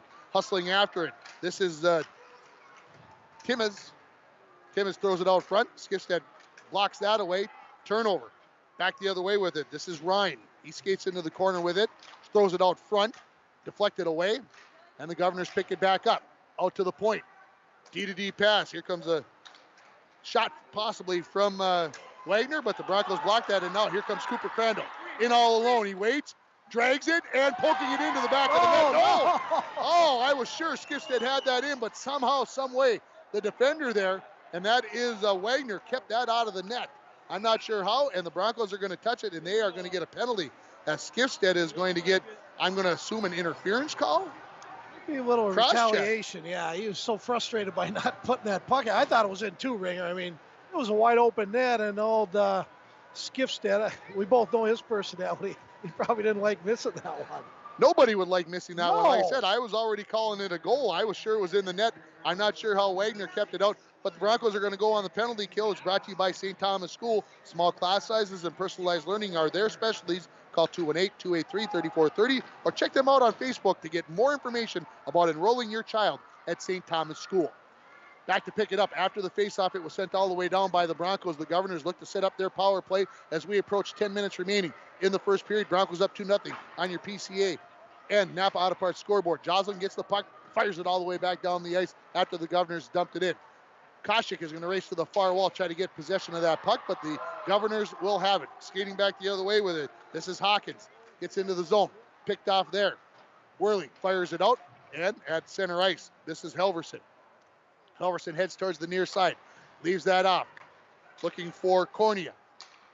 Coming back this side to Toll. He takes a big hit from Cody Joslin, who has scored one of the Bronco goals here. Governors will try again. They'll go the other side. Hit their own player there in Cornea as they try to enter that in. Slapped away by Max Dremel, and he'll send it down the ice. 1 minute remaining in the Governors' power play. To the end wall. Big collision there. Puck's along the end wall. Helverson puts it in behind his own net. Governors come out the near side. This is Nathanson. Nathanson skates his way through neutral. Into the Broncos zone along the near side. Drops it. Finds Helverson. His shot misses the mark. Noah Shikowski, first time I've said his name. He fires it all the way down the ice. Under 9 remaining in the first period. 30 in the power play. Cooper Crandall on the forecheck. He gets possession of it. Heads to the far side. Ooh, how is that not? Ooh, that was close to checking from behind right along the boards, but fortunately the Governor player did not hit the wall. Cooper Crandall comes up with a turnover, puts it in behind the net. Getting there is Robles. Robles looking for Nathanson. That doesn't connect. McFarland at the blue line, backhands it back into the zone. Governor's looking to break out here. Looking for Henderson. Henderson pushes it into the zone. That should be icing call. They wave it off. And behind his own net, this is Julius Maish. Pressure there by two Governor players. Still 5-on-5 now as the penalty's over. Shikowski along with Koshik. They come into the zone 2-on-3. Shikowski sends the pass over to Koshik. He heads for the bench. Koshik in behind the net. He loses the puck. Gaudio for St. Paul Johnson. He's got possession. Leaves it off there for Cornea, who gets in the zone. Tried to flip one backhand. Maish blocked that. Sent it back out. Governor's right back in. They'll have to tag up. Far wall now. Max Dremel makes a move. Avoids a poke check there of Orlando Ruiz. Throws it down the ice looking for a teammate, and it gets past them and all the way to the goal line. An icing call brought to you by Arrowhead Transit, 1-800-862-0175. What are you thinking, Mike? Yeah, good start to the game. Pretty fast, actually. I mean, a lot of pace to the game, which is good. I like it, up and down. And Broncos definitely carrying the care. I haven't seen, Noah's been a tough couple of years for Noah Shikowski. You mentioned he just got on the ice. Great to see him out there. And he's going to get better as the season goes. Face-off controlled by the Governors. Walking right in and had it poked away just at the last moment there. Good move by Timmis. Joslin tried to flip it out of the zone. Got it up to Keep. Keep tried to get it to Crandall, but they do get it out right back in. No, the linesman said it never got out. Well, maybe I don't have the best look up here, do I? Skiffs it after a tip out by Worley. Governors will regroup in their own end. With the puck, this is Hansen, and that puck gets deflected off a stick and goes up into the crowd on the far side where all the kids are sitting. They're all kids over there, right, tonight? I had a couple people ask me, when's the last time you've seen a crowd like this, Bully? I said, probably in 95, right in that area. I would say the Fort Francis games, maybe in the 2000s with the team that won the IRC title in 08. I would say we had some crowds like this in that season. I agree, yep. Slap shot from the point, that hit some traffic, just went wide off the stick of Worley. Governors have it in the corner. Backhand behind the net by Cornea. Governors look to break out the far side. Reiners breaks that up. Shikowski tried to go right back to Reiners. Still kept in, and tipping it out is Henderson. Worley right back in to the St. Paul Johnson zone. Cross ice pass. Reiners catches that, drops it, tries to poke it along. He took a big hit from Cornea. Puck comes to the near wall. I said, a lot of big hits, but a lot of them in the right way. They're playing the game the proper way. Worley has the puck in behind the net, avoids a check there. Nate Dremel looks for Reiners, poked out to neutral. Governors collect it there, near wall. This is Wagner. Up along the wall, into the zone. Puck. Dremel was looking inside, didn't see what was going on outside of him, and the Governors player beat him to the puck. Out to the point. D-to-D pass. Shot from Wagner. That's in the net. I don't know who it hit out front, if it hit a Governor player or a Bronco player, but it tipped up right underneath the crossbar, and the Governors have cut their deficit in half at the 10:43 mark. Yeah, kind of a harmless shot, but it hit about 3-4 sticks. Might have been a few Bronco sticks involved in there. There was no high stick involved in that, Ringer, but I don't know if Schoberg really seen the puck real well. You know what it reminded me of? I don't know if you watched the Islanders Wild game. I did not. That first Wild or Islanders goal. It just, unassuming shot, but it had eyes, and it went in the back of the net. So we're waiting for the scoring here as we get that. Koshik has the puck in the corner. And as I see it, it is a 7-11-15, and I thank the young lady down there for helping me out. We'll talk about the official there. Puck is in the Governor's zone. They have it along the far half wall. Skating out, flipping it across ice, looking for Nathanson. He skates it out of the zone. Picked off by Dremel. Dremel right back in. Koshik on the far side. He tries to backhand one to him, but that was deflected. Koshik picks up the loose puck. Out to McFarland at the point. His wicked wrister just misses the near post. Up along the far wall, Koshik pokes it in the corner. Dremel, Max has it there. He fires it into the near corner. First one there. Allen poked it along, gets it to McFarland. Slap shot this time. The goalie stopped it, and the rebound, Koshik puts it into the back of the net, and the Broncos lead by a score of 3-1. Yeah, I haven't seen a lot of games this year for the Broncos, but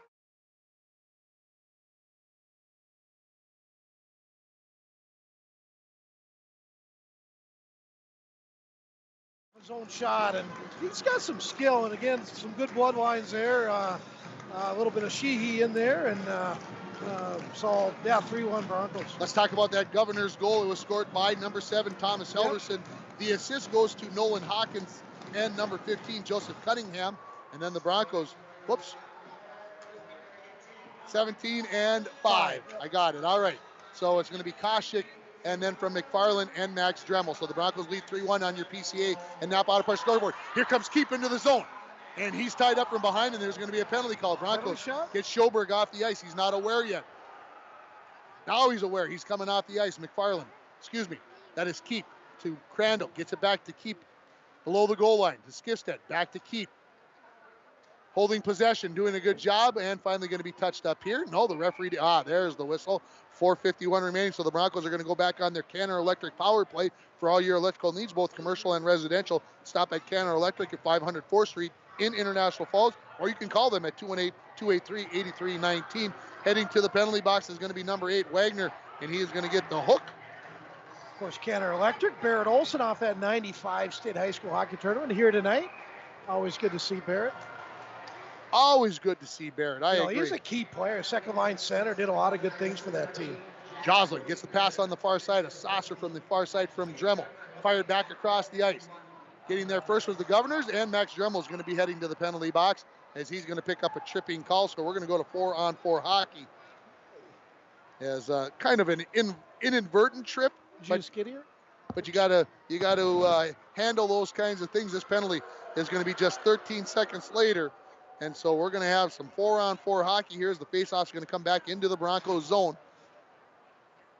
So the trip there on Dremel.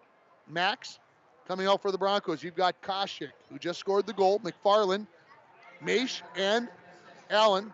For the Governors, you're going to have Henderson, Cunningham, Hawkins, and number 6 there. That is Robles. So the Broncos win the faceoff. They get it out to center. Jumping up in the air, bringing it down is Hawkins. He gets it in. The Governors need to touch up. They do. Koshik in possession of the puck. Wheeling around and back in his own zone. Poked along there by the Governors. And now the Broncos get it into the zone. The goaltender Casper settles that puck down, and the Governors are going to send this all the way down. This is going to be an icing call brought to you by Arrowhead Transit, 1-800-862-0175, option 5 for a ride in the Borderland area. 4:09 remaining in the first period. Broncos up 3-1. on your Napa Auto Parts and PCA scoreboard. Need a new battery? Score one tomorrow at Napa Auto Parts of International Falls. We're in 4-on-4 hockey for the next 1 minute and 18 seconds, and then a short power play for the Governors. They win the faceoff. Comes in behind the net. Crandall goes in there to try to scoop the puck out of there. It's knocked into the corner. Teams will battle along the near half wall. Big collision there between Skifstead and that is number 14. That is Cornea. Fired back into the far corner by Joslin. Racing in there. Pushing the puck along is Worley. Taken away there by Hansen. Hansen gets that puck off. And then on the far side, Crandall. Little flick pass off the wall. Gets it to Skifstead in behind the net now. Crandall gets there first. Crandall up along the near half wall. Cross ice. Worley. Worley makes a move. Steps in. Shoots. That hit Skifstead out front. He was trying to block the goaltender out. He stopped the puck as well. Then throws one to the side of the net. And the goaltender, Casper, jumps out, covers it up, stops the clock with 3:22 remaining in the first period. Whoop, I turned you down while you were talking to your granddaughter. Yeah, Matt Worley, ever since I watched him as a sophomore, just a solid skater. And at first I questioned putting him up on the forward line. I like him back on D myself, and glad to see they got him back there again. Yeah, he's very comfortable back there. Yep. Governors win the faceoff, coming into the red line, dumping it off the wall, and trying to chase it down. Here is Hawkins. Big collision there. Worley delivers the hit. Joslin gets it out. What do we got left here? 15 in the 4-on-4. Governors have the puck back in their own end. This is Robles. Robles looking for Nathanson. That does not connect. Joslin steps up to the red line. He'll dump it, and Koshik will chase after it to the far wall. He tries to dump it back in. St. Paul Johnson back at full strength. As coming out of the penalty box is Wagner. Up along the near side, Nathanson taps it into the zone. He heads for the bench. Joslin along the end wall. Gets bumped. It's hard to bump him off the puck. Joslin throws it all the way down the ice. They're going to call icing as Dremel just came out of the penalty box just ahead of that pass. Clock stops with 2:25 remaining in the first period. International Falls 3, St. Paul Johnson 1. Yeah, talking about genes, of course, Matt Worley is grandpa. I believe it's Jim. Yeah. And then Jerry Worley also, all part of the Worley family. Again, good genes. Jerry. Yep. They create good hockey players. Face off to the left is Schoberg. Haven't said his name much here in this first period. That's a good sign for Bronco fans. Maish. Far wall. Keep. Couldn't quite handle that pass. Jumped back in by the Governors. Maish. Throws it around. McFarland tipped there by Keep, but kept in by the Governors. Puck being bopped around here. Nobody really possessing it. There's a big hit by McFarland on Orlando Ruiz. And now here's a possible 2-on-1. Coming in with his Crandall. Gives it out to Skifstead. Shot just got tied up at the last moment. The goaltender, Casper, he's out trying to cover it up. And he finally does and gets the whistle with 1:52 remaining. Skifstead coming down the slot. Got just a final bump before he was ready to pull the trigger on that. He's not going to sleep well tonight, Ringer. He's had like 3 really good chances. And who's this McFarland? Aiden, who is he? Sophomore player, yeah. Wow, I like him. You Big, like tall, lanky. His hair's a little long, but you'd like that. Good. Yeah, he skates well and he moves well. He does. The Governors in possession of the puck. This is Henderson out the far side. Dumps it into the center of the ice. Governors into the Bronco zone. Just onside shot. Saved by Schoberg. Gave up the rebound, but the defense is there to clear it out along with Nate Dremel. Reiners has it on the far side. He skates into the Governors zone. Back and forth we go. Shot. Blocker saved by Casper. Comes into the corner. Shikowski gets bumped off the puck. Henderson flicks it around to the far side. Nate Dremel got poked right through. He was going to lay the lumber, and he missed a little bit. Into the Bronco zone. McFarland battling with Cornea. Puck picked up by Matt Worley. He skates in behind his own net. Comes back to the near side as he was forced that way. Reiners has it. Right back to Worley. Worley tried to dump it through a player, tried to catch back up with it, and here come the Governors back the other way. This is Ryan. Dumps it into the zone. Schoberg out of his net. Leaves it there for Joslin. We're under a minute remaining in period number 1. Out towards the point. Allen makes a move. Here's a 3-on-2 for the Broncos. Allen comes in. He makes a move. He's going to shoot. Saved by Casper with the trapper. Stops the clock with 49.3 remaining. Make sure you stay tuned for the intermission report brought to you by the Dent Shop at 1712 First Avenue West. It is the place to take your vehicle if you have a fender bender. Face off to the right of Casper. This will be Koshik against Ryan. And puck thrown in. towards the net. Dremel picks it up. Out to the point to Joslin. He lets go with a wrister. Casper, rebound, goal! Putting it into the back of the net is Koshik, picking up his second consecutive goal. He's on the path for a natural hat trick. This goal is going to be at 16-24.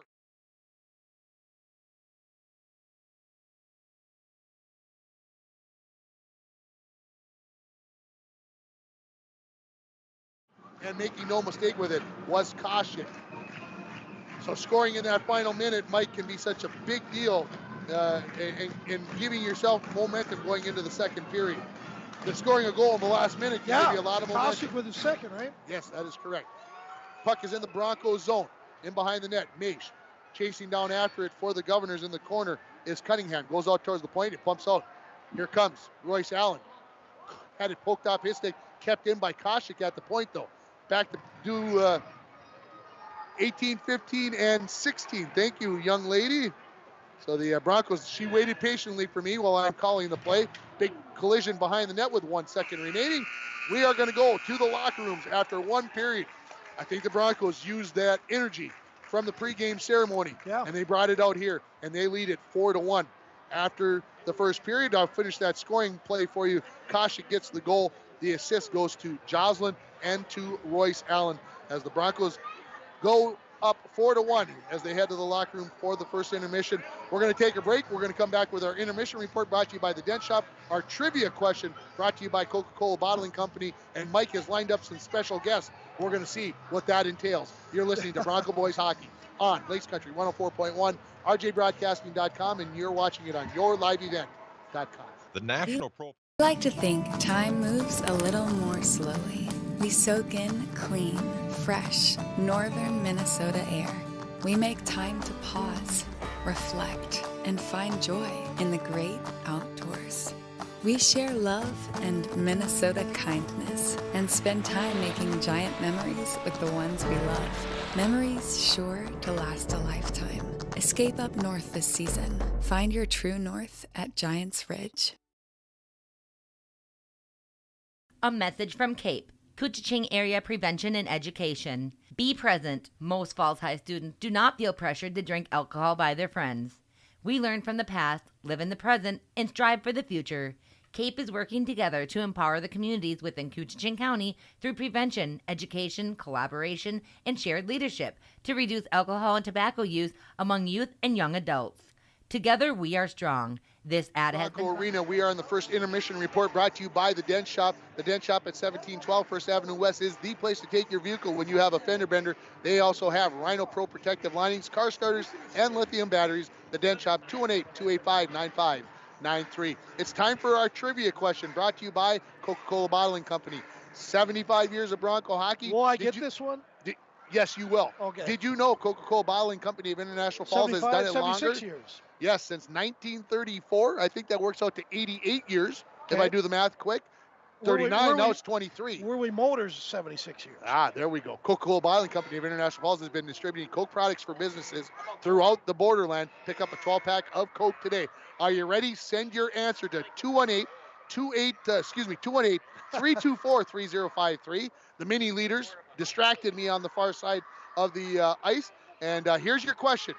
218-324-3053. Text your answer to this question. In what school year did International Falls have its first high school hockey team? In what school year? So you got to give me 2 years. It's got to start like with 23-24 or 62-63. You got to give me both years so that we get the right answer. If they were really good at math, they could do this really easy. If they think about it, they should be able to get the answer. It is right on the tip of your tongue. Okay. And I've got one answer. It is incorrect already, but I'm going to turn it over to Mike and do my job of taking answers, and he's going to talk with a very special guest. So, Mike, it's all yours. Well, I don't know if he's special, but Marty Olson's joining me here, class of 89, part of that 89 state tournament team, finished 4th place. Marty, how are you? Good. Good to see you. You look good. Thanks, really, Mike. it looks like you can still play, man. And let's get I don't right know about to that. it.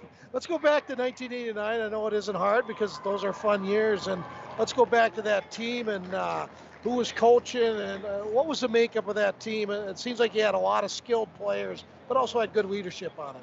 We did. We had a lot of skill on that team, and I think I mean, I think it started probably 2 years before that, with that 87 group with, Whirls and Roy and Chloe and Nardo and all those guys. I mean, kind of showed us the way a little bit. And, and then you had, Lindvall and Jindrich and a couple of those other guys in the junior class. But, Ryan Millette was a sophomore on that team. He played on my line along with Clayton Barr. Which was a very good line. It was a good line. We had, Beck and Eric Peterson and Jason Wise, are on our second line. I think most of the year, those guys were, phenomenal players. And we had, some really good defensemen on that team. Kraz was very, very skilled player and very smart. I don't know what our power play was that year, but I'm sure it was we did pretty well with it. So. Yeah, high school probably at 35-40%. You had Timmy Burns also, who was very skilled. And actually, I thought he played really well in the state tournament. Burnsy had a great state tournament. Him, I think Roger Ottinger, Burnsy, and I think a lot of the year. Not Olick. Might have been. No, I think it was maybe O'Laughlin, or I'm trying to think here who was on that line, but those guys were just tough to play against. I mean, a lot of speed, a lot of skill.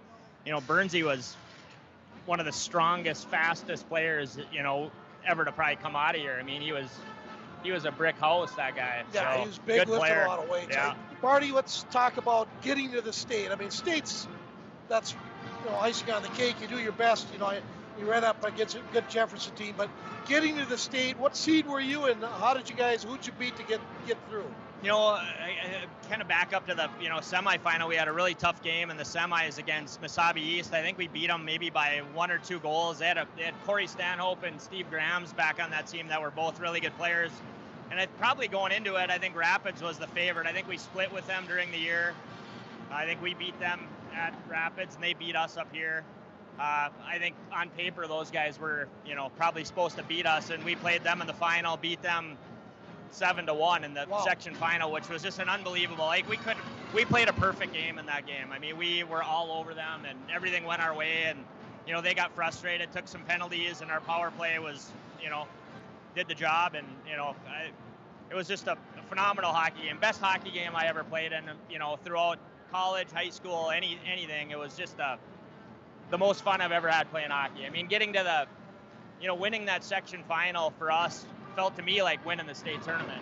That's what you go back to. You listen to all the people that talk about the success. You went on to play Division I hockey with the Bulldogs and Colorado College, and everybody always goes back to their high school years, and that's what makes this night special, right? Yeah, it is. And you get to do that with your friends that you grew up with your whole life and played with, and we're at the outdoor rink with, and just an amazing experience, and it just doesn't get any better. Last thing, Terry Burns, head coach. I believe it was his only head coaching state tournament. What did that mean to him, and what did it mean to you guys getting him there? It meant everything. I mean, Burnsy's such a great guy. I mean, we had a great coaching staff that year with, John Prettyman and Bruce Raboyne was coaching at that time, but those guys are phenomenal, just great people, and it's just awesome to see those guys again. And I run into Rab, he deer hunts across the road from us, so I usually get to run into him once a year. And I don't see Burnsy too much, but it was great to see him here tonight, and Johnny was here tonight. So, but those guys, just great people, great coaches. I mean, they gave a lot to this program, both on and off the ice. I mean, they were very, very dedicated to us, and were good leaders for us, and really kind of showed us what it took to get there. There you go, Marty Olson. I got to meet your wife. She is an awesome person. You're a lucky guy. Yeah, I would agree. Bring her back to you. She must not be very smart, though, if she married me. I hear that all the time, too, buddy. All right, Rager. Always good to talk to Marty, and speaks very well. And we're going to hear more from Marty on Monday. That's correct. We got the interview with Marty, Lindsay Groet-Stingle, and Chad Curran, and we're going to raise some money for Purple Pride. Sounds like a great thing. We did get a winner during all of that going on, and the winner is Mary Pulowski. She got the right answer. 1948, 1949 is the first year. If you did the kind of the math back to 75 years, and you kind of got to always go 75 minus 1 to be able to get the answer correct, because you got to count that first year. It's not year 0, it's year 1. That's the math teacher in me. Sorry, folks. But Mary Pulowski, the winner of the Coca-Cola trivia question, they're happy to sponsor it. They've been doing it since 1934 right here in International Falls. They've been distributing Coke products to businesses throughout the borderland. We're going to take another break here on the Intermission Report, brought to you by the Dent Shop. When we come back, we're going to run down the scoring and the penalties and everything else in the first period, and then we're going to get you ready for period number 2. Your score, International Falls 4, St. Paul Johnson 1. You're listening to Bronco Boys Hockey on Lakes Country 104.1, rjbroadcasting.com, and you're watching it on yourliveevent.com. Lukacek Architecture is a proud sponsor of Bronco Hockey. Growing up as part of the iconic Dirty Dozen band, Bronco Hockey brings back great memories. For quality commercial and residential architecture right here in northern Minnesota, contact Lukacek Architecture. Good luck to the Bronco hockey teams this season from Rainy Lake Oil. For all your fuel, propane, lube, and chemical needs, call Rainy Lake Oil at 1-888-LAKE-OIL. Larry and his staff will take care of it all. Go Broncos! Howard Cenex East invites you to see all they have to offer. Cenex East carries Canadian bakery bread, Wisconsin's best meat and cheese sticks, and other healthy snacks, along with a wide variety of chips, candy, and beverages. Howard Cenex East offers a 7-cent per gallon discount on gas and fuel when paying with cash. Hours are Monday through Friday, 7 a.m. to 8 p.m., Saturday 9 to 6, and closed on Sunday. If you're looking for fun and rewarding jobs, stop into Cenex East and pick up an application. Howard Cenex East, Highway 53. Worley Motors of International Falls is saluting all former Bronco hockey players on this year's 75th anniversary of Bronco Boys Hockey. Our team at Worley Motors is having its 76th anniversary right here in International Falls. We know that this 2022-23 Bronco hockey team plays hard and works hard, just like the Broncos teams of the past. Congratulations, Bronco players and coaches from the Worley Motors team at 309 5th Street in International Falls. Welcome back here to Bronco Arena for our first intermission report, almost completed here. Let's run down the scoring for you from that first period. Just 14 seconds into the first period, into the hockey game, it was Royce Allen with the assist to Julius Maish and to Colin Koshik, and the Broncos were up 1-0. At the 5:22 mark, it was Joslin with the big slap shot on the power play, assist to Julius Maish and to Max Dremel. The Broncos led it 2-0. Just over 5 minutes later, at the 10:43 mark, St. Paul Johnson gets on the board. The goal goes to number 7, Thomas Helverson from the point. I thought it got tipped by maybe 1 or 2 players. Apparently none of them were Governor players, as getting the assist were Nolan Hawkins and Giselle Cunningham, and the Broncos answered right back. Just less than a minute later, it was Koshik getting the first of his 2 goals. The assists go to McFarland and to Max Dremel, and the Broncos led 3-1. And then Koshik scores with just 36 seconds left in the period, picks up goal number 2, assist to Joslin and to Royce Allen.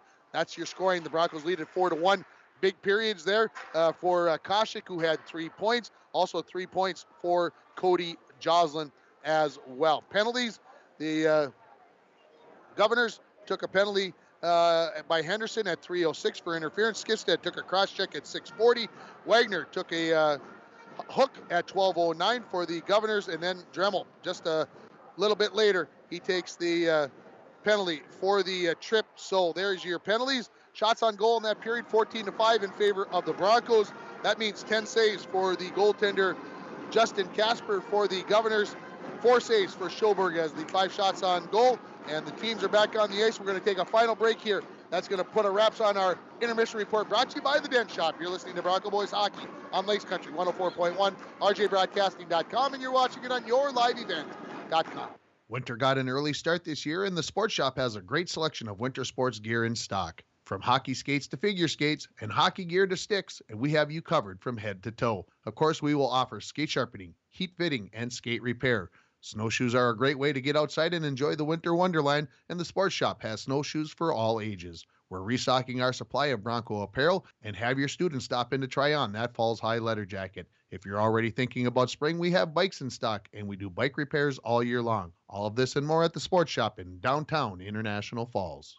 A message from CAPE, Couchiching Area Prevention and Education. Be present. Most Falls High students do not feel pressured to drink alcohol by their friends. We learn from the past, live in the present, and strive for the future. CAPE is working together to empower the communities within Couchiching County through prevention, education, collaboration, and shared leadership to reduce alcohol and tobacco use among youth and young adults.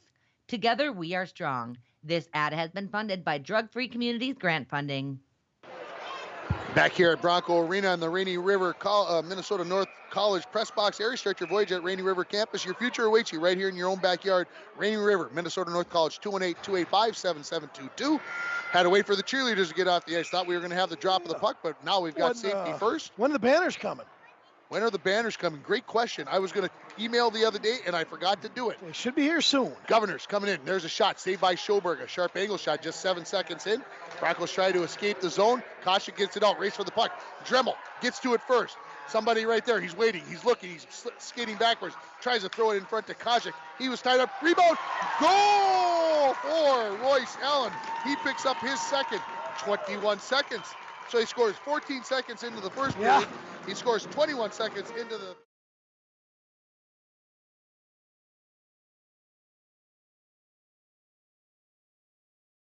record. You mean scoring the 2 goals in the... First goal in the first period, first goal in the second period in that amount of time. I know that would be a tough find on the statistics. Go try to find that. Considering the Broncos really never carried much statistical stuff until about 2000, I would guess. Yeah. Scoring the goal, it was Allen getting the assist. Koshik picking up his 4th point of the night, and Max Dremel as well. Here come the Governors.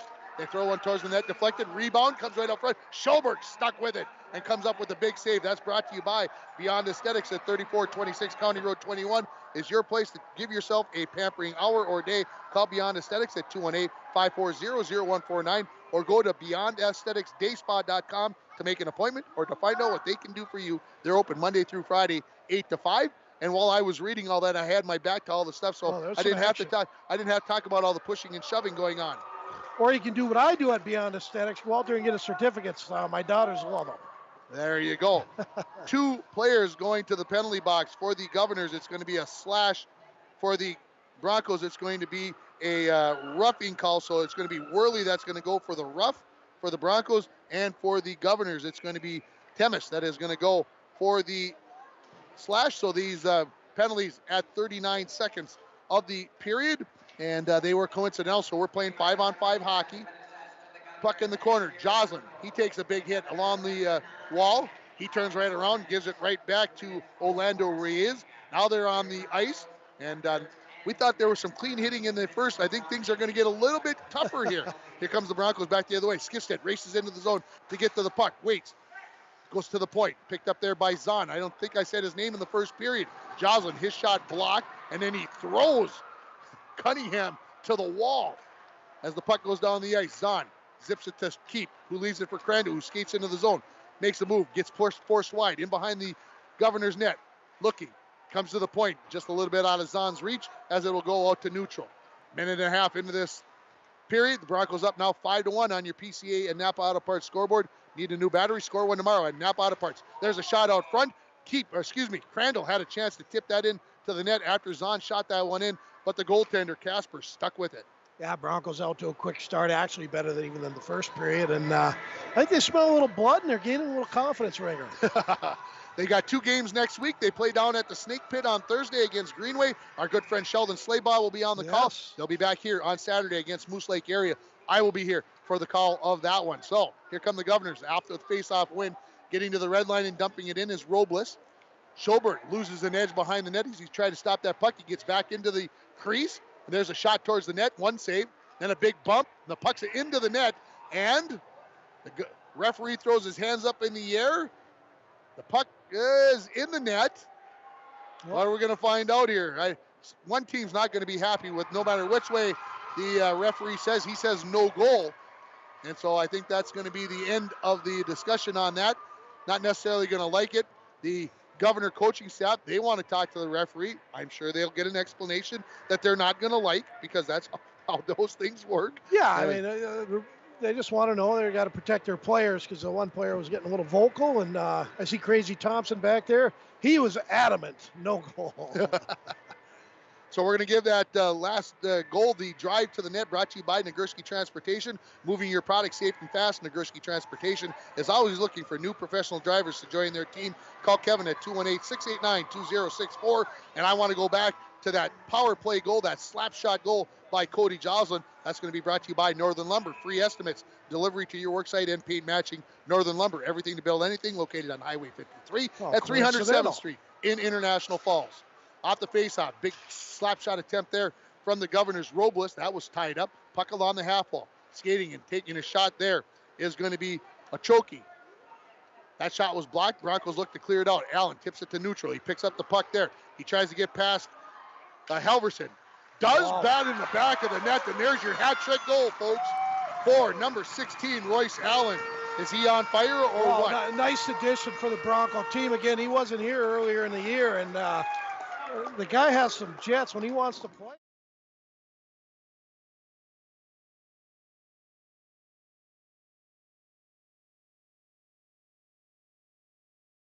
The only goal for the Broncos on Tuesday night, if I remember correctly. Yes, and that was his first goal of the year. Yep. So he's getting into it and starting to feel it as the Broncos lead it 6-1 on your PCA and Napa Auto Parts scoreboard.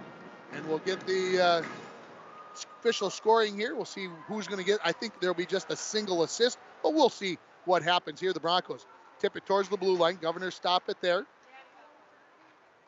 Knocked out to neutral. Joslin fires it in up through the air. This is going to bounce right onto the goaltender, Casper. He leaves it there for Hansen. 16 from 2 and 17, so Maish picks up his third assist. McFarland picks up his second assist, and the Broncos lead it 6-1. Far side, St. Paul Johnson looking to escape the zone. They get it out. Coming along with it is Ryan. Ryan skates along the far wall, poked off of his stick. Nathanson skates in, picks that up, gets bumped off the puck by Skifstead. Joslin, cross-ice pass to Keith. Had it in his skates. He got tripped up. Hand goes up in the air. Power play coming up for the Broncos. Crandall with a quick shot. That went off the goaltender into the corner. Touched up.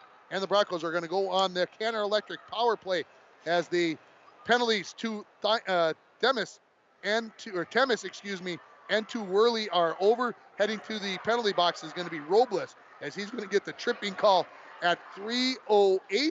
So the Broncos onto the power play, brought to you by Canner Electric for all your electrical needs, both commercial and residential. Stop at Canner Electric at 500 4th Street in International Falls, or call 218-283-8319. Face off to the right of Casper. Broncos on the PP. Face off win for the Governors. They throw it all the way around, kept in at the point by from Hansen's pass by Joslin in behind the net. Koshik on the backhand, out to the point. Crandall has it. Does he ever leave the ice? I'm not sure. That pass deflected off of Max Dremel's stick, and it goes out of the zone by Hansen. Joslin has it along the near wall. Dumps it to Dremel, who skates it in along the near wall. Drops it to Joslin. Joslin to Crandall, mid-ice. Backhands one towards the corner to nobody in particular.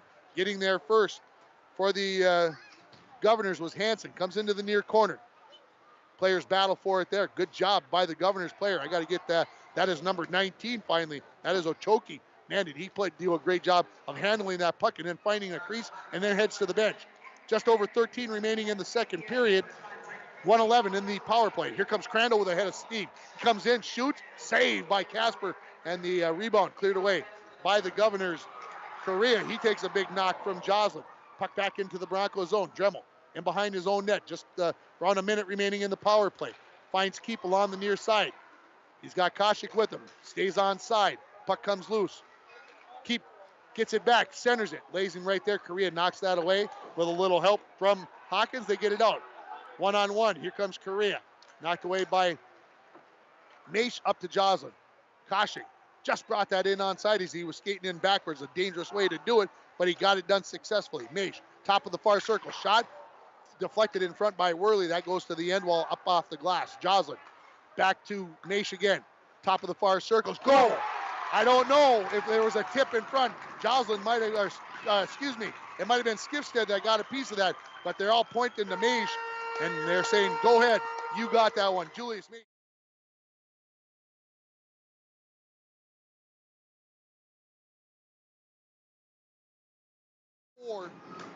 4:48. Again, another player that didn't play a lot last year, and boy, I really like his hands, Ringer, and he moves the puck well, and he's an athlete. When you watch him out there, he looks very comfortable and a very good defenseman. 7-1, the Broncos leading it here with 12-12 remaining in the second period. Governors win the faceoff. Thank you, 15-6 do get the assist. So Joslin and Skifstead. Puck along the near wall. Parker Olson dumps it back into the Governor's zone. Back to pick that up for them is Wagner. Wagner goes out the far side. Shikowski deflects that puck. Olson, and Shikowski, the forward line out there right now. Jake has it, poked off of his stick. Maish flips it into the corner on the backhand. Governors collect it there. This is Orlando Ruiz. He tries to clear it. Shikowski flat out keeping that puck in the zone, and then it comes out to center. Maish kind of whipped on it, but got it cross ice. Picked up there by Wagner, and we get a whistle as the puck goes into the Bronco bench. 11:32 remaining in period number 2. 7-1, the Broncos leading it on your Napa Auto Parts and PCA scoreboard. Need a new battery? Score one tomorrow at Napa Auto Parts of International Falls. Yeah, the Olson's out there 14 and 12 along with Shikowski. Getting that third and fourth line out there, which I believe they're going to probably play him a little more going forward. I would suspect that. It's Koshik versus Ryan on the faceoff to the right of Casper. Governors win another faceoff. They've done a good job at the faceoff dot. They get it out to neutral. McFarland has it there. He fires it right back in as the Broncos tag up. Koshik, first one into the near corner. Flicks it out to the point. Zahn. Wrist shot. Deflected by Dremel. Goes into the far corner. Allen there to pick it up. Leaves it for Koshik behind the net. He gets bumped off the puck. Dremel along the far half wall. Back to Zahn on the near point. Wrist shot. Rebound. Goal! Before it even goes in, because it was wide open. 24 square feet of wide open net for Max Dremel, and he makes no mistake, and he makes it 8-1 Broncos. Yeah, again, Koshik's going to be involved.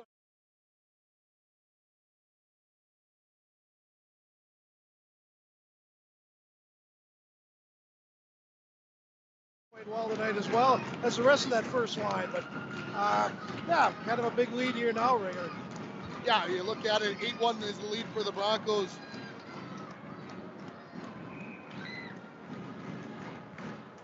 So as we come back to it here, Governors knock it into the Broncos zone.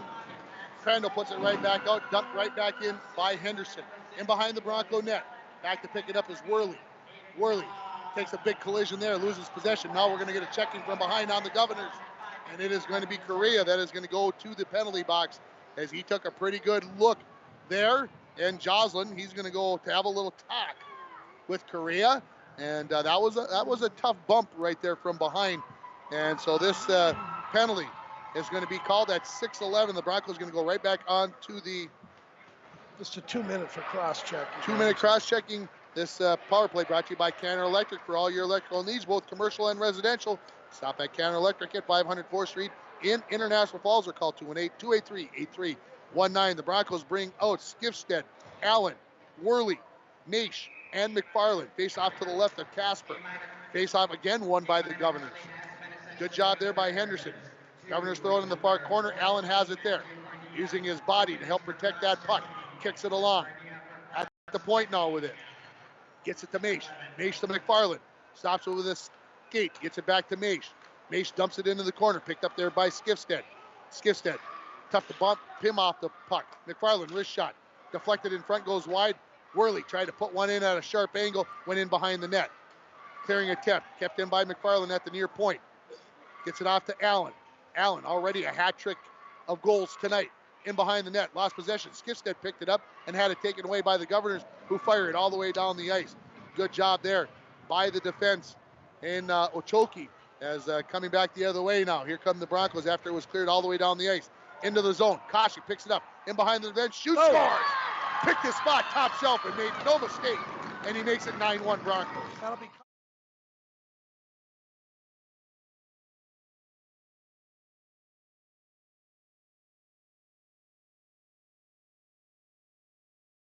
But a lot of goal scoring tonight. Broncos are having a lot of fun. And hey, Ringer, you know the thing is, they're working hard. They're getting to those loose pucks, and they're burying them. So good for them. Hat trick goal for Koshik. So Allen and Koshik with the hat tricks.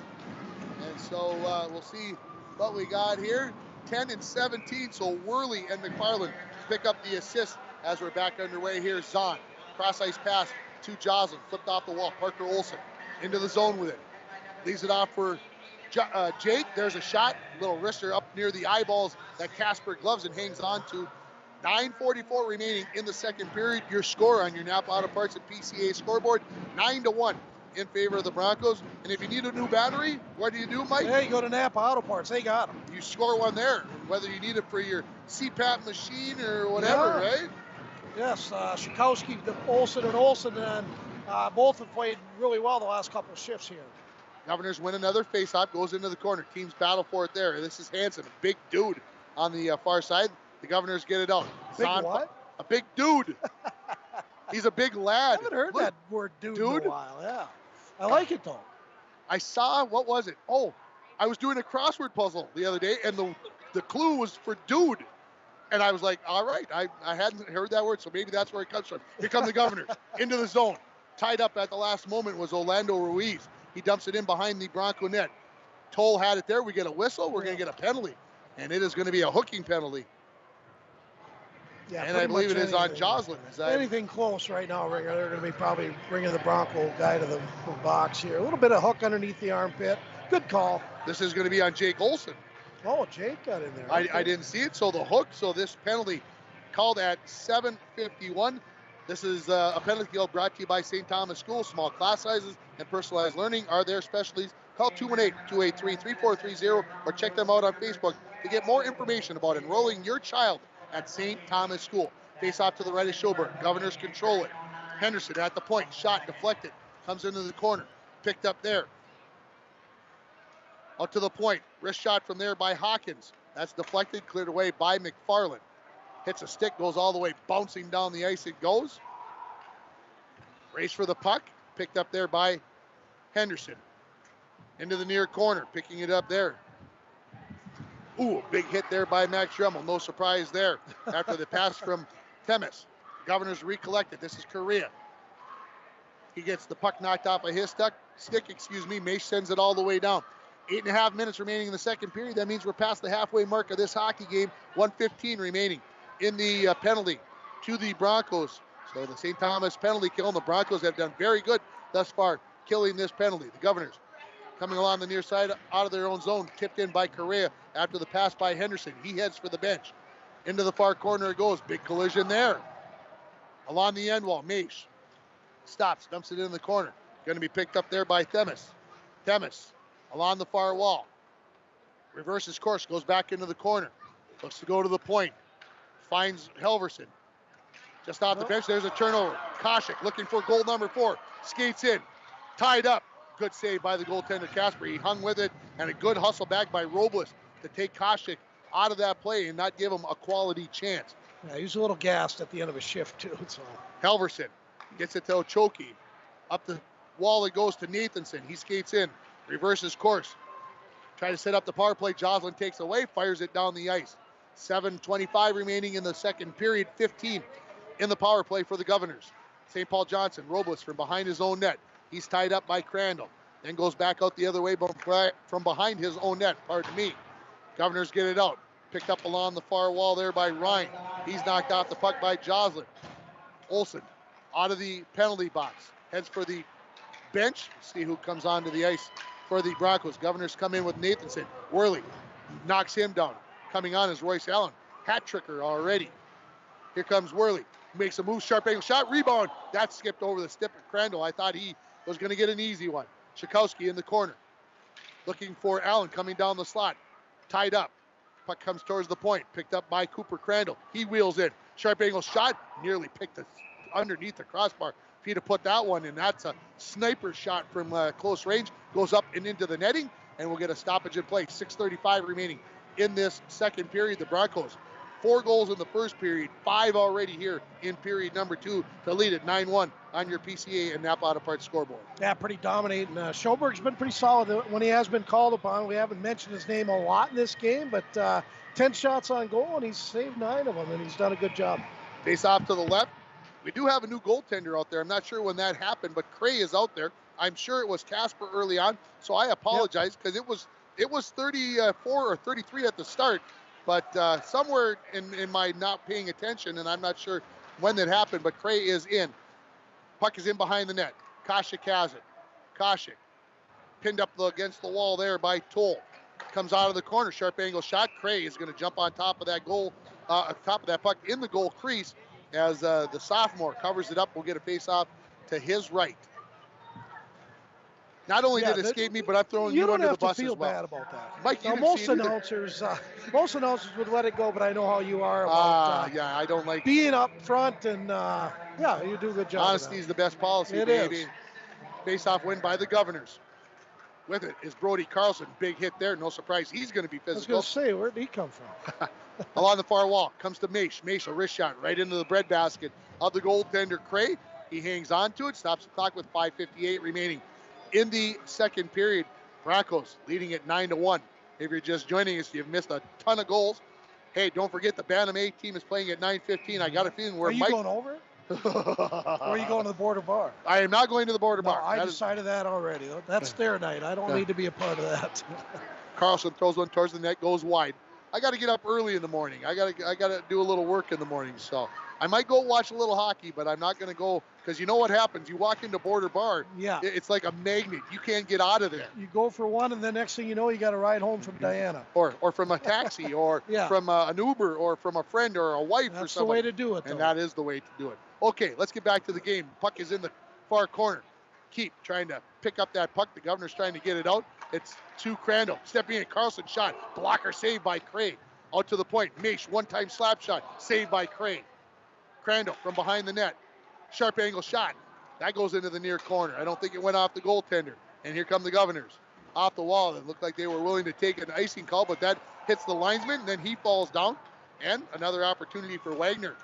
Finally get it in. It actually comes on to the goaltender, Schoberg.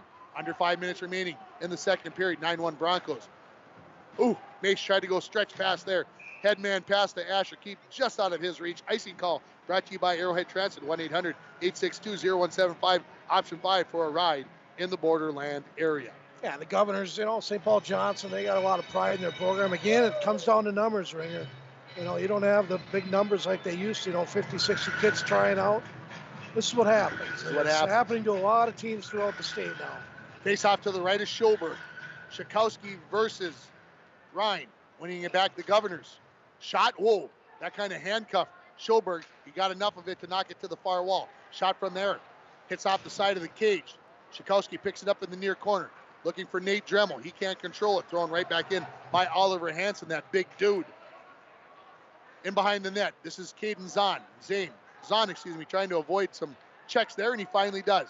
Flips it up to Reiners. They can't connect. Collecting it there. This is Helverson. Helverson looking up. Gets it to Nathanson, who dumps it in. Broncos right back the other way. Now Oliver Hansen. He gets it out to neutral, just out of the reach of Nathanson. McFarland will skate back into his corner to collect it there. Up to Reiners along the half wall. Looking for Nate Dremel. That was knocked down. Shakowski finds the loose puck. Now they get it up to Dremel. He skates in. He rips it. Saved by the goaltender, Craig. Puck is loose. Knocked in behind the net. The goaltender down in the spread eagle, but they can't get a shot off. Slap shot by Zahn. That was headed right for the pipe, I think. And Craig gloves that. Hangs on. Stops the clock with 3:48 remaining in the second period. Broncos up 9-1. Yeah, good save there ever since Goy got in. Maybe they should have started him. He's done a nice job. He's looked pretty sharp, and he's involved. And good showing here for the Broncos in front of this, good crowd tonight, Ringer. So good to see. Fun atmosphere. Mini leaders, Dirty Dozen, all the rest of it. Diana. Next week we should do 75 years in 1 week. Yeah. There you go. Here come the Governors. Cross ice pass does not connect. Joslin picks it up along the far half wall. Takes a collision there from Cornea. And those two have been well acquainted. They've already been physical. Puck in behind the net. Good jousting there. Comes out front. Joslin knocks that away. He's standing guard in front of Schoberg in case anybody in a maroon jersey decides they might want to come close. Broncos cleared out.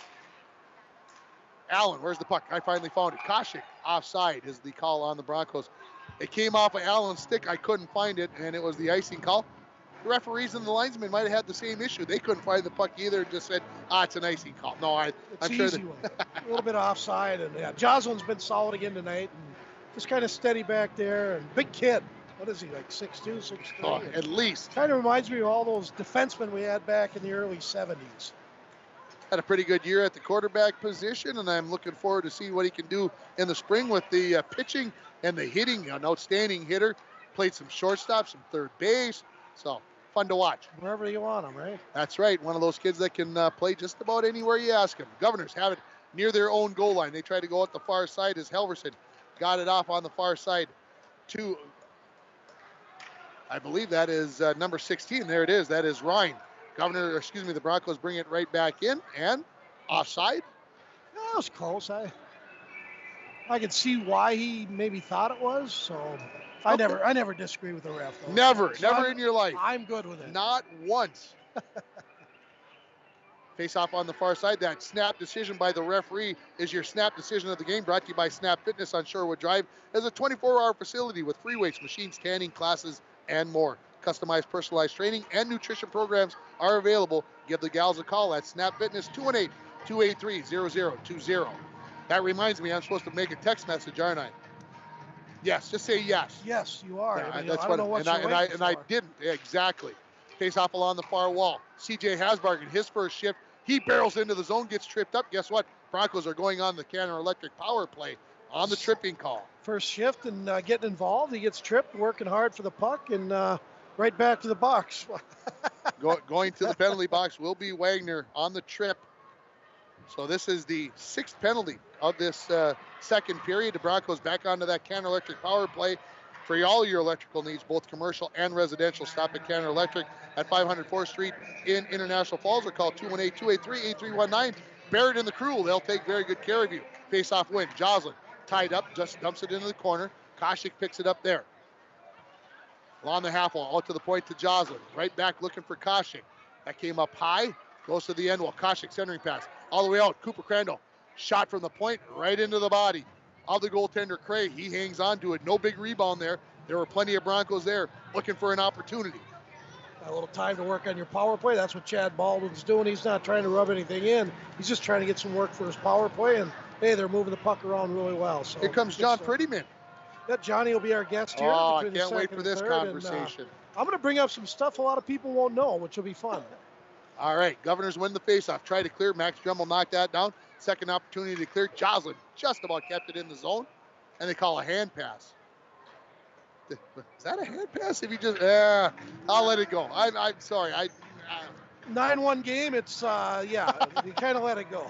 Well, I don't think he tried to deflect it. He just tried to knock it down. Now I guess that's the definition. It's a hand pass. It hit his hand. Exactly.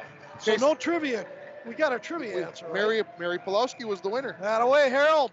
I can call her Harold. I'm one of the few people that can. Face-off win for the Governors. Shot saved by Schoberg as he slides out of the crease. Rebound slid back in front. No Governors there. Just Nate Dremel to clear it. Worley to the blue line. Gets it along here. Picking it back up. This is Henderson. Henderson back into the zone. Pushed wide by McFarland. 1:45 remaining in the period. Remember, the Broncos are on the power play here, not looking like it. Here comes Worley back in. He's got Allen with him. Allen just couldn't control that one. He was thinking backhander, top shelf, I think, but he couldn't get it to go. McFarland in the corner. To the other corner on the far side of the ice. Continues the cycle, gets it to Maish. Maish dumps it back along the end wall. Picked up there by Nate Dremel to Worley. Near side, McFarland stops it with a skate. Wrist shot. Blocked, goes into the near corner. Clearing attempt, out. 1:10 remaining in the period. 37 in the Bronco power play, brought to you by Canner Electric. Here comes McFarland in the zone. Drops it for Worley. Worley lays on the brakes. Looks cross ice. Finds Julius Maish. Maish back to McFarland. He steps in. Shoots. That hit the outside of the post, I think. Goes out to the point. Kept in by Maish. Maish tried to go back to Worley. 15 remaining in the power play. Maish. McFarland. Big slaps on the one-timer and the save by the goaltender Cray. And then some extra between Worley and Helverson. I suspect both of them will be heading to the bench, to the penalty box. Worley already went in for one coincidental. Is he going in for another? I believe that Helverson is going to go, and I believe Worley is going to go. So that's the way it'll be. Yeah, the downtown St. Paul kids, they like to muck it up a little bit, and they're old school and a lot of tradition with that program, and they're trying to keep it, Ringer. That's what they're out there for. Yeah, that's exactly what Coach Youngins said, and so we're going to play 5-on-5 hockey as those coincidental minors, and we'll get a face-off to the left of Cray, the Governors goaltender. Again, remember the Governors, they're playing tomorrow at St. Paul. They're playing at St. Paul Johnson. They're playing at Lake of the Woods. Tomorrow is St. Paul Johnson. I think that game's scheduled to start at 2 bells. Zahn, his shot hit a stick, goes into the far corner. 5-on-5 hockey. Joslin from the far wall, right onto the goaltender, Cray. Stops it with his stick, covers up the rebound. Stops the clock with 34.2 remaining in period number 2. Broncos up 9-1 on your Napa Auto Parts and PCA scoreboard. Stay tuned for the intermission report brought to you by the Dent Shop. We'll be talking to former head coach and longtime assistant coach, John Prettyman. John Prettyman will join us, class of 71. Of course, third place state tournament team. Governors, another face-off win. Try to clear the zone. Joslin keeps that in. He fires one that goes off nearly off the referee's head. Jake Olson dumps it in behind the net. Shikowski tries to catch up with it. He does. Tied up in the skates of a Governors player. 15 remaining in the period. Into the corner it goes. Shikowski chips it along. Leaves it in the corner. Picked up there by Ryan. He tries to go out of the zone with it.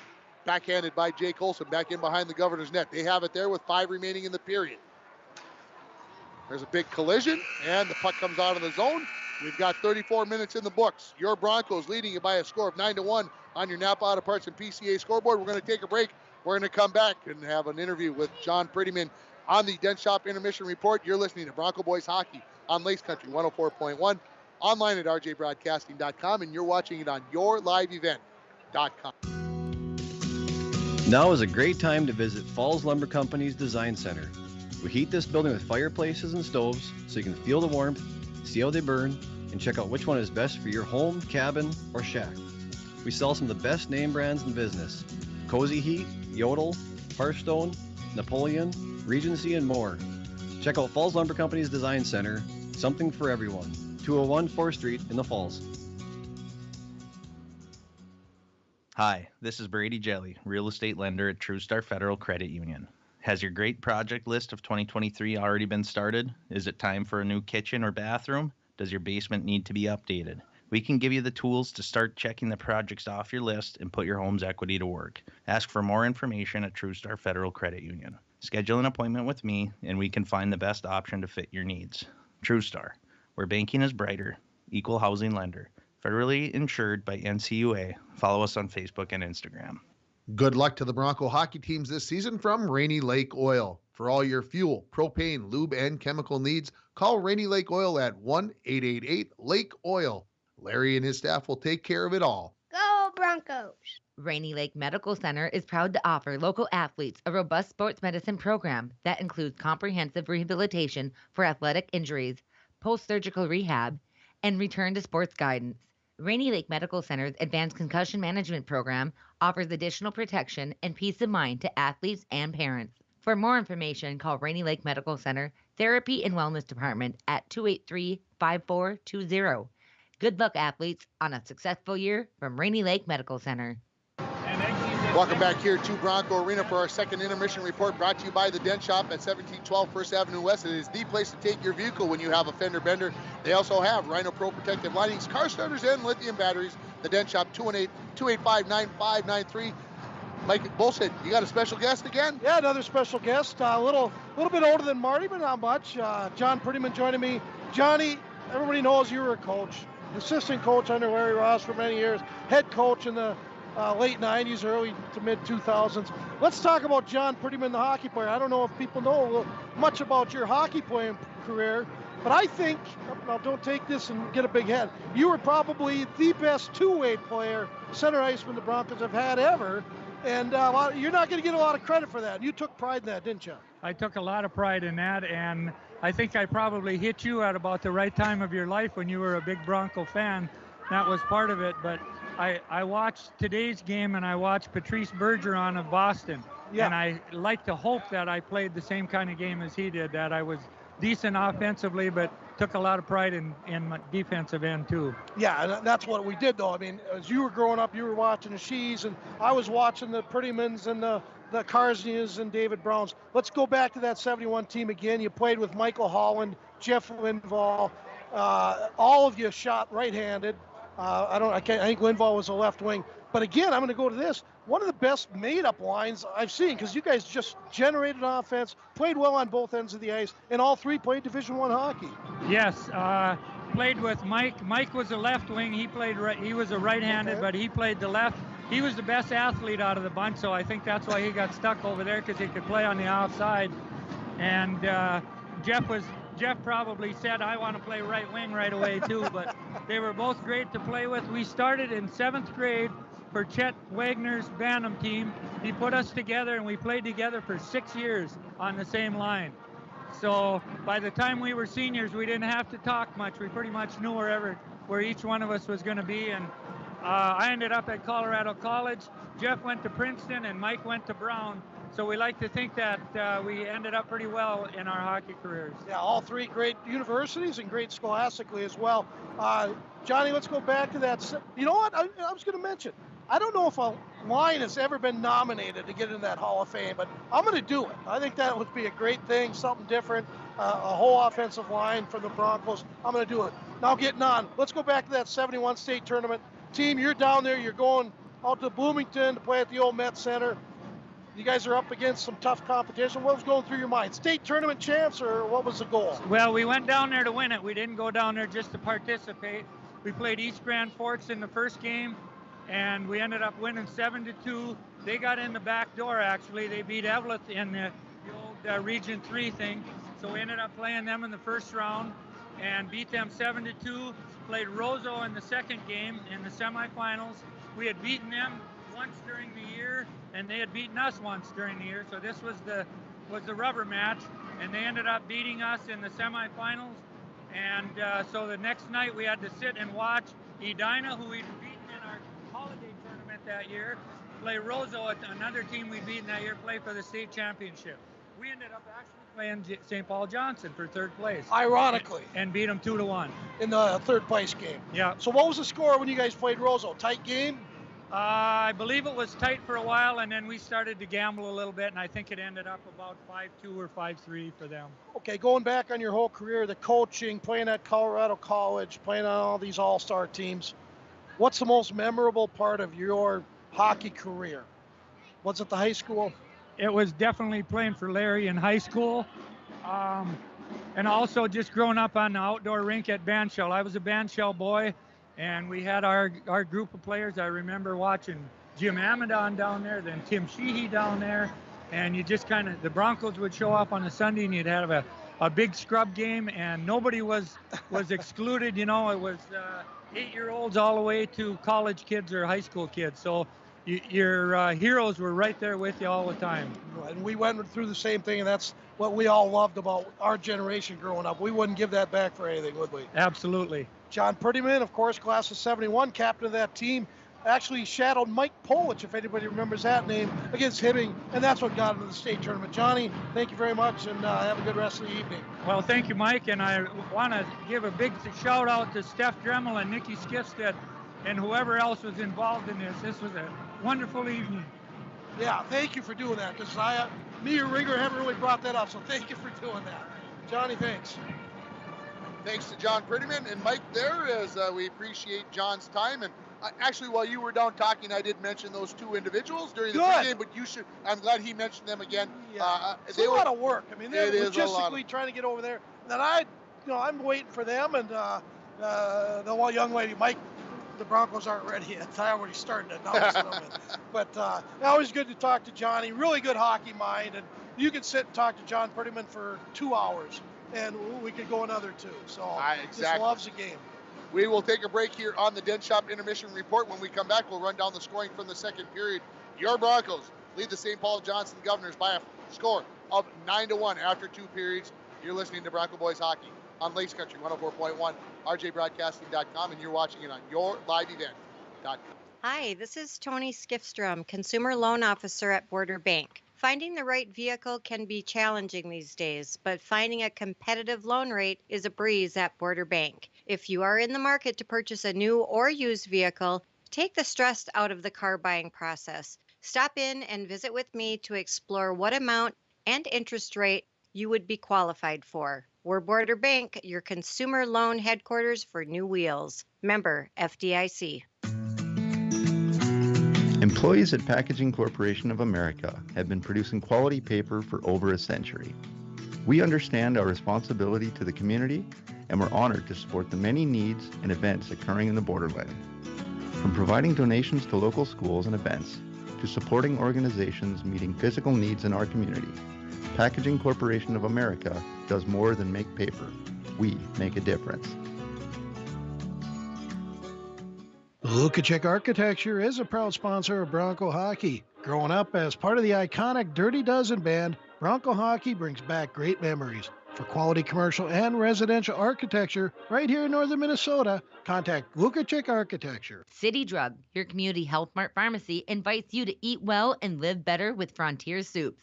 Gluten-free, non-GMO, no added salt or preservatives. The homemade minute mixes offer a variety of easy-to-prepare soups. South of the Border Tortilla and Chicago Bistro French Onion are best-selling favorites. Try Minnesota Heartland 11 Bean Soup or the always popular Rocky Mountain Trail Loaded Potato Soup.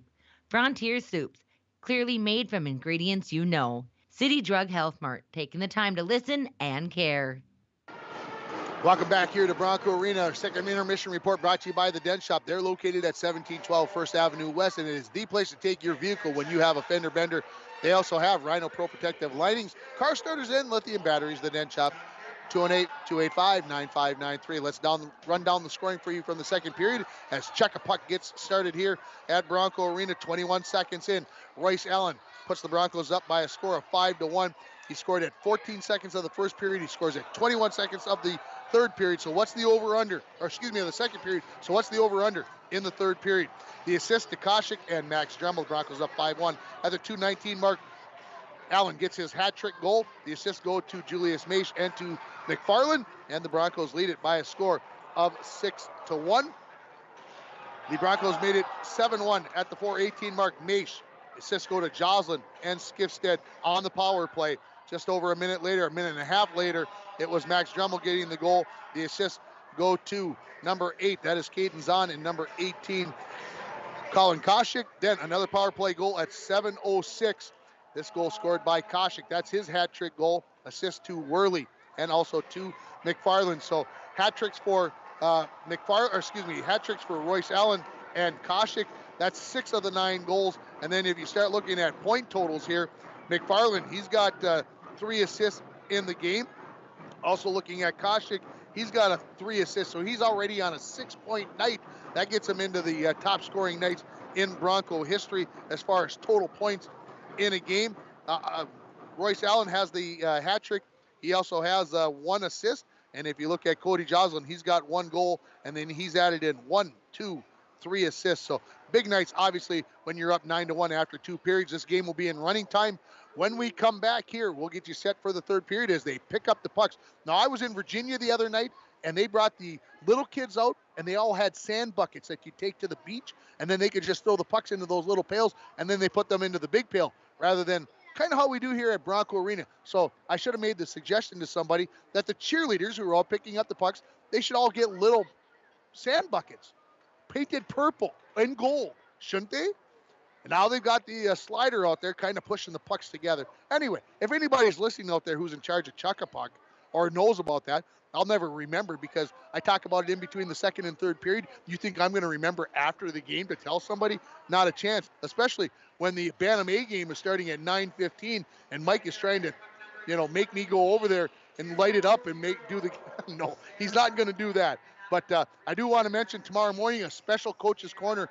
George Frake and myself are heading for Bemidji. That's another reason not to go out tonight. But we'll be on the air at 9 o'clock tomorrow morning from Bemidji as we bring you a special coach's corner dealing with wrestling. Now, there's no Bronco wrestling down there, but we're trying to get the wrestling thing going again. Get it. The Mighty Mustangs are doing their thing and working at it. We want to get that discussion going again. We want more people to know about it. So we're going down there a little selfishly to watch some wrestling, which I don't get to do very often because we're doing Bronco and Muskie and Viking sports a lot during the winter. So this is kind of my opportunity and George's opportunity to go watch some wrestling. So we are excited to bring you that show tomorrow.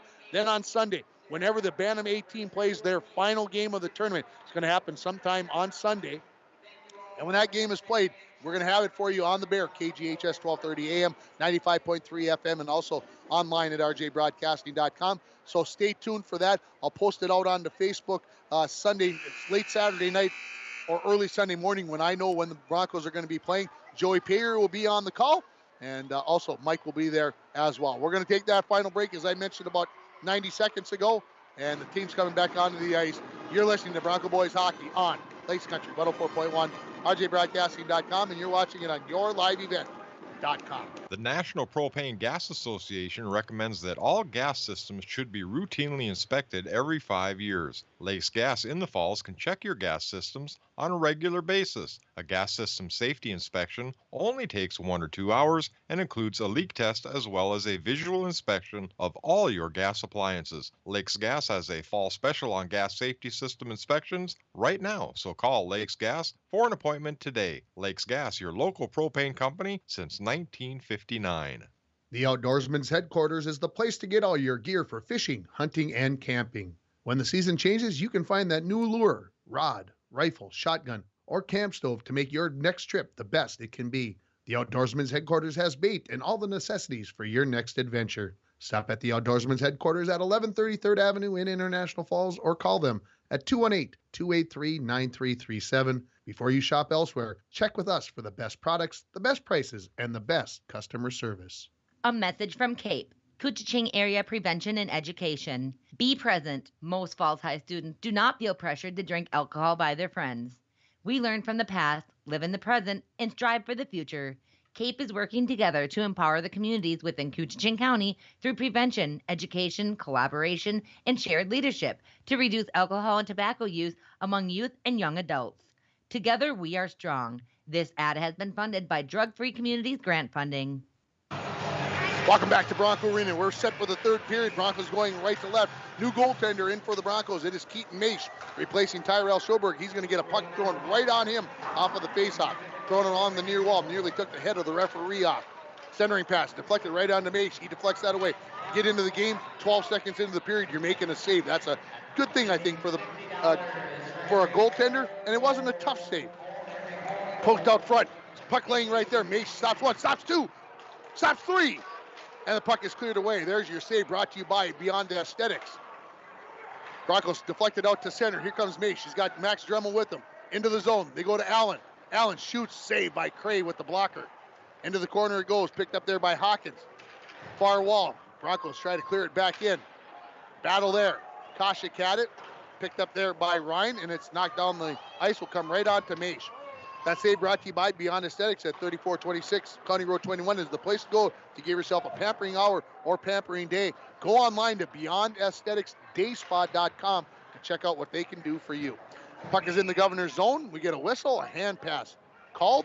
15:53 and counting as we are having an 8-goal lead. So we are in running time here.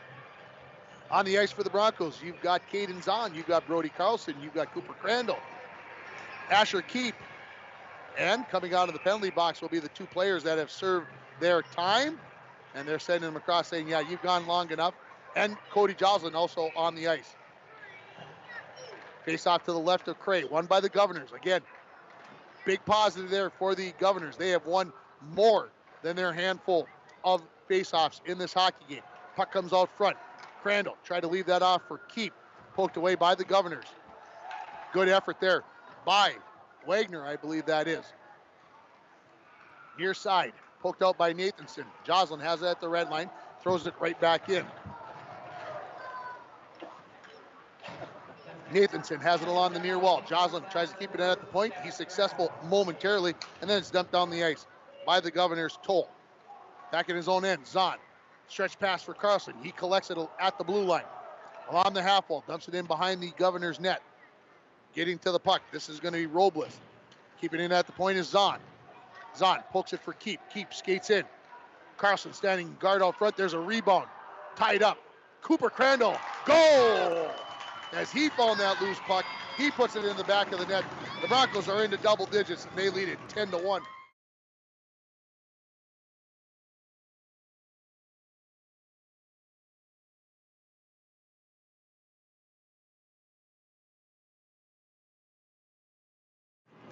Broncos have been in double digits one other time this year when they scored 12 against Ely, up in Ely back in early December. Here comes my sign, 22-3. Thank you very much, young lady. I believe it is a Zahn down there helping me out. So Keep and Carlson pick up the assist.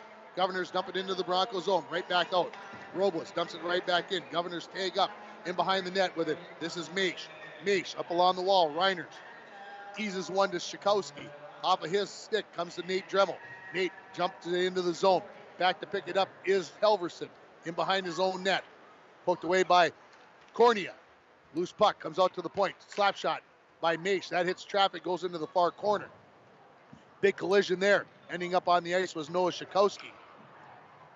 Picking up his Reiners and behind the play, and we get a whistle as Noah Shikowski, and I believe that is Henderson exchanging pleasantries. Maybe they are got a dinner date after. I'm not sure where St. Paul Johnson, if they're staying here in town or if they are heading to Baudette. But Henderson is going to the penalty box, as is Nate Dremel. These penalties will be started at about 4 minutes. They both get roughs. So they haven't started the penalties yet as the clock continues to run. I'm not even going to get too concerned about it because those are kinds of things bug me, but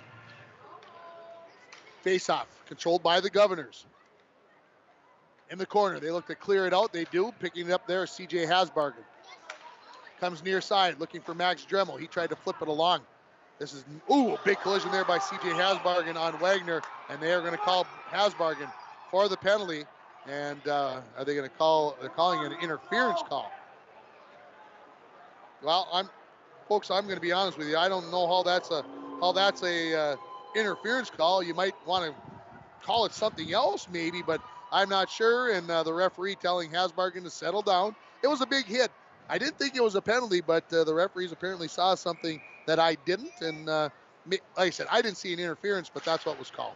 So the penalty kill here for the Broncos, brought to you by St. Thomas School. There's a quick shot right on goal by Ryan. Broncos look to clear it out. Matter of fact, they're going to rush it out here with Koshik. He's got Dremel with him, 2-on-2 into the zone. Koshik overskated the puck as he had his eyes up. Loose puck still laying there in the slot, being banged around in between players, and finally picking it up is going to be Hawkins. He gets it out to neutral. Picked up there. Governors dump it in towards the goaltender, Maish. He dumps that towards the near corner. Zahn gets there first. Plays it off the wall to himself. Up to Koshik. Up to Max Dremel. Dremel fires it down, and we are going to get Zahn, and also Temis is going to go to the penalty box. So my sheet is now completely full of penalties. And these coincidentals are going to be called at about the 6-minute mark. Good job by the refs, kind of trying to take control of this. It's getting a little bit out of hand. They want to make sure it doesn't. Dremel and Henderson out of the penalty box as their 2 minutes has been served. They'll go to the far side. So now 5-on-3, should be 5-on-4. There he comes. 5-on-4 hockey power play here for the Governors. And the penalty kill here brought to you by St. Thomas School. Face-off win for the Broncos. Haven't had many times to say that here in this game. Right out in front of the goaltender, Maish. Comes all the way through the blue paint, and then he knocks it to the far corner. We're going to get another penalty coming up here. This one is going to be on St. Paul Johnson. So we're going to play maybe some 4-on-4 hockey as the clock continues to run. This is going to be Cunningham that is going to go to the bench. So, I'm stunned because I didn't expect this is what was going to happen in this game. 10-10 remaining in the third period and running. Broncos up 10-1 on your Napa Auto Parts and PCA scoreboard. Stay tuned for the post-game show. We'll name our player of the game. We'll also give our sleeper moment of the game and our comeback moment of the game. Okay. Hasbargen out of the penalty box. So now, we get a whistle. We get a hand pass. More hand passes in this game than just about anything else. Yeah, so I went down there. I talked to a few more players, had a good time. Most of them have ventured off into other places. Yes. Well, because they want a good seat. But also I went down there, and Eli and Maverick are playing a little shinny down there together. And they're moving the puck, passing the puck, playing one-on-one, shooting it. And it's good to see my grandson and your son down there having a good time. Eli was very serious. He brought 3 hockey sticks with, 2 for his friends so that they could play. They're not hockey players. He wants to get them involved in recruiting. He loves the game, man. I'm telling you, it's fun to watch. Yep. Here comes Keep into the zone. On the back end, centers it. Nobody home there for the Broncos. Joslin pitches in from the point, knocks it behind the end line. We go under 9 minutes remaining in the hockey game. Broncos on the power play, brought to you by Canner Electric. For all your electrical needs, whether it's commercial or residential, you can call them at 218-283-8319. Koshik along the end wall, using his body to protect the puck from Wagner, and now the Governors knock it out. Crandall showing off some handling skills, comes to the near side with Max Dremel, gets the puck right back to Crandall. He skates in. Lost the handle on the puck, picks it up along the far wall, dumps it behind the Governor's net along the wall. Picking it up there is Keep. Keep goes to Max Dremel. To Crandall. One-timer by Joslin. Saved by Cray as it went off of his pads up over the top of the net, off the glass. Dremel collects it in the corner. To Crandall. Try to zip one towards the net. That's deflects off of a stick, I believe off the stick of Keep. The penalties to Zahn and to Temis are over. So they'll head back over to the benches as they serve their 2 minutes. Broncos, 4 seconds remaining on the power play, ready to come out of the penalty box is going to be Cunningham as he gets up. Door opens, he's on the ice. We're back to 5-on-5 hockey, under 8 minutes remaining. Allen in the far corner. Broncos in the Governor's zone with it. Worley comes and helps possess the puck as Henderson pinned up Allen. Allen gets a return pass there from Worley in behind the net. Governors have it. Try to go out the far side. Worley messes that plan up as he gets in there, knocks the puck loose, comes to the point. Shot by McFarland right into the body of the goaltender. Craig covers up the rebound. We'll get a face off to his left. 7:25 and counting remaining. Yeah, kind of going quick here, Ringer. Of course, it's always going to go quick when the clock's running, and I think it's probably best in this type of game to have that rule, so I like that. Okay, so the Broncos had this special night. We're up 10-1. Would have been better if this would have been like a 4-3 hockey Absolutely. game. Absolutely. Fair enough. Fair enough. Face-off win by the Gunners. Comes in the corner. With it there is Helverson. On the far wall. Dumped to center. Picked up there by Maish. He turns, fires it right back in. Broncos touch up. Shikowski races in after, but Helverson will get there first. He reverses course, comes back to the near wall. Looks for Cornea. Nice pass. Here comes the break out for the Governors as this is Helverson. He dumps it into the Broncos zone, goes to the far corner. Racing to pick up the puck is a Chokey. He overskates it. Coming up with it and getting it out to center was Shikowski. Didn't have a lot on it, but he got enough of it. Governors coming back the other way. Parker Olson takes that away. Maish cross ice pass to his D partner McFarland. He skates into the zone, makes a move, threads through, goes to the backhand forehand. Goal! You may not see a prettier goal than that all night. Yeah, the big defenseman, I commented on him between, I believe during the second period. I haven't really seen him play a lot, but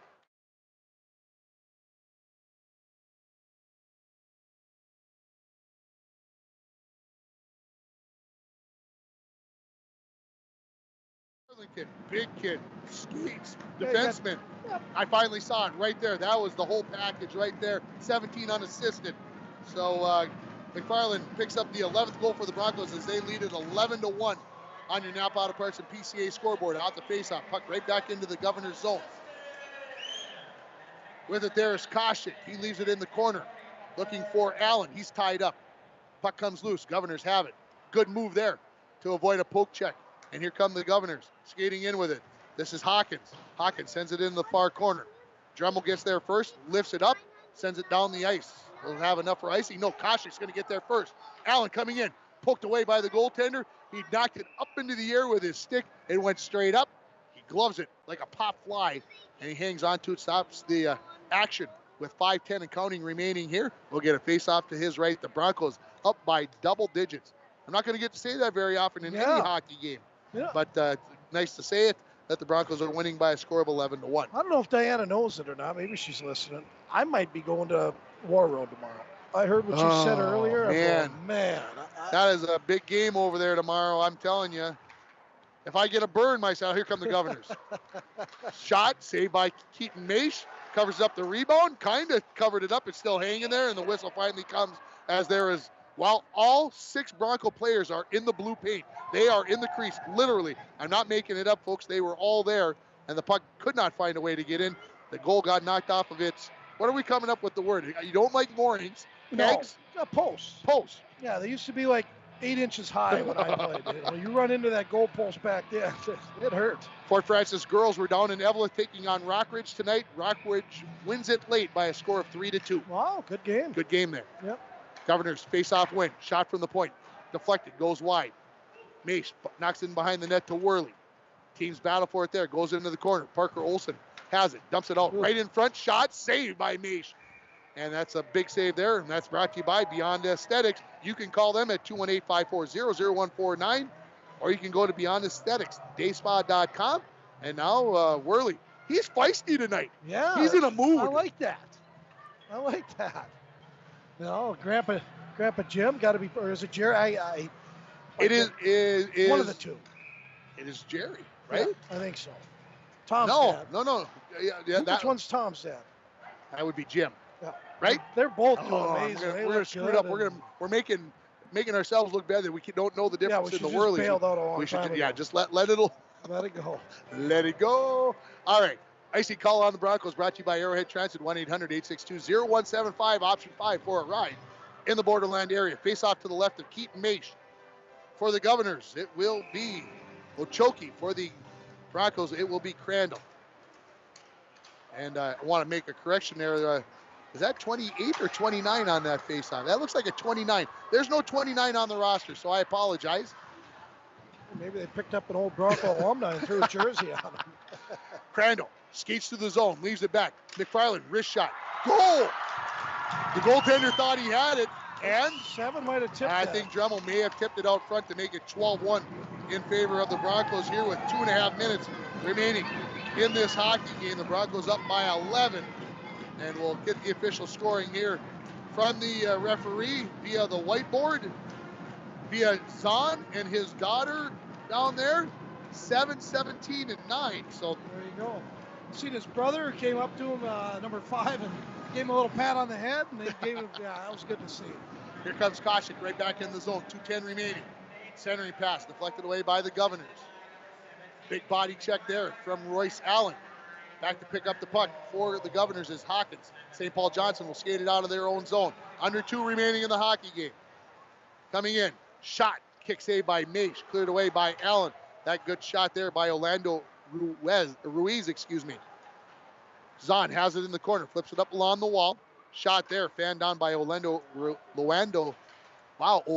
Ruiz. Why is that so tough all of a sudden? Maybe it's because it's at the end of another long day. It's the 5th game you've announced in 2 days. Maybe that's it.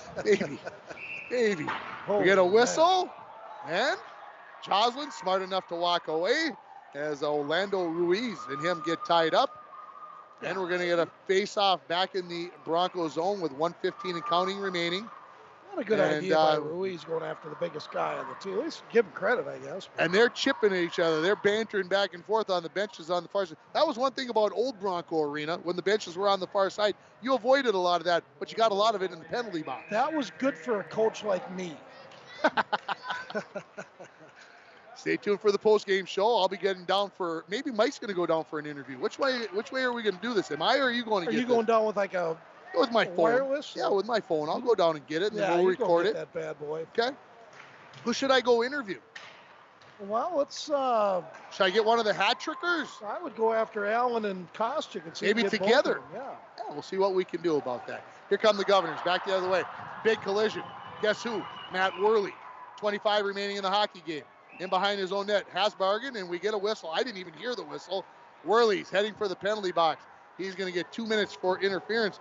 Worley's been to the penalty box now 4 times. That's over a hat trick. That's over. I don't think he's got 4 penalties in his career. I think I might agree with you on that. We are, both teams with the clock still running down are heading for their respective goaltenders. I think the referees have said, get these kids off the ice. The Broncos are going to win it by a final score of 12-1 on a very special night here at Bronco Arena. We're going to take a break. We'll come back with the post-game show. You're listening to Bronco Boys Hockey on Lace Country 104.1, rjbroadcasting.com, and you're watching it on yourliveevent.com.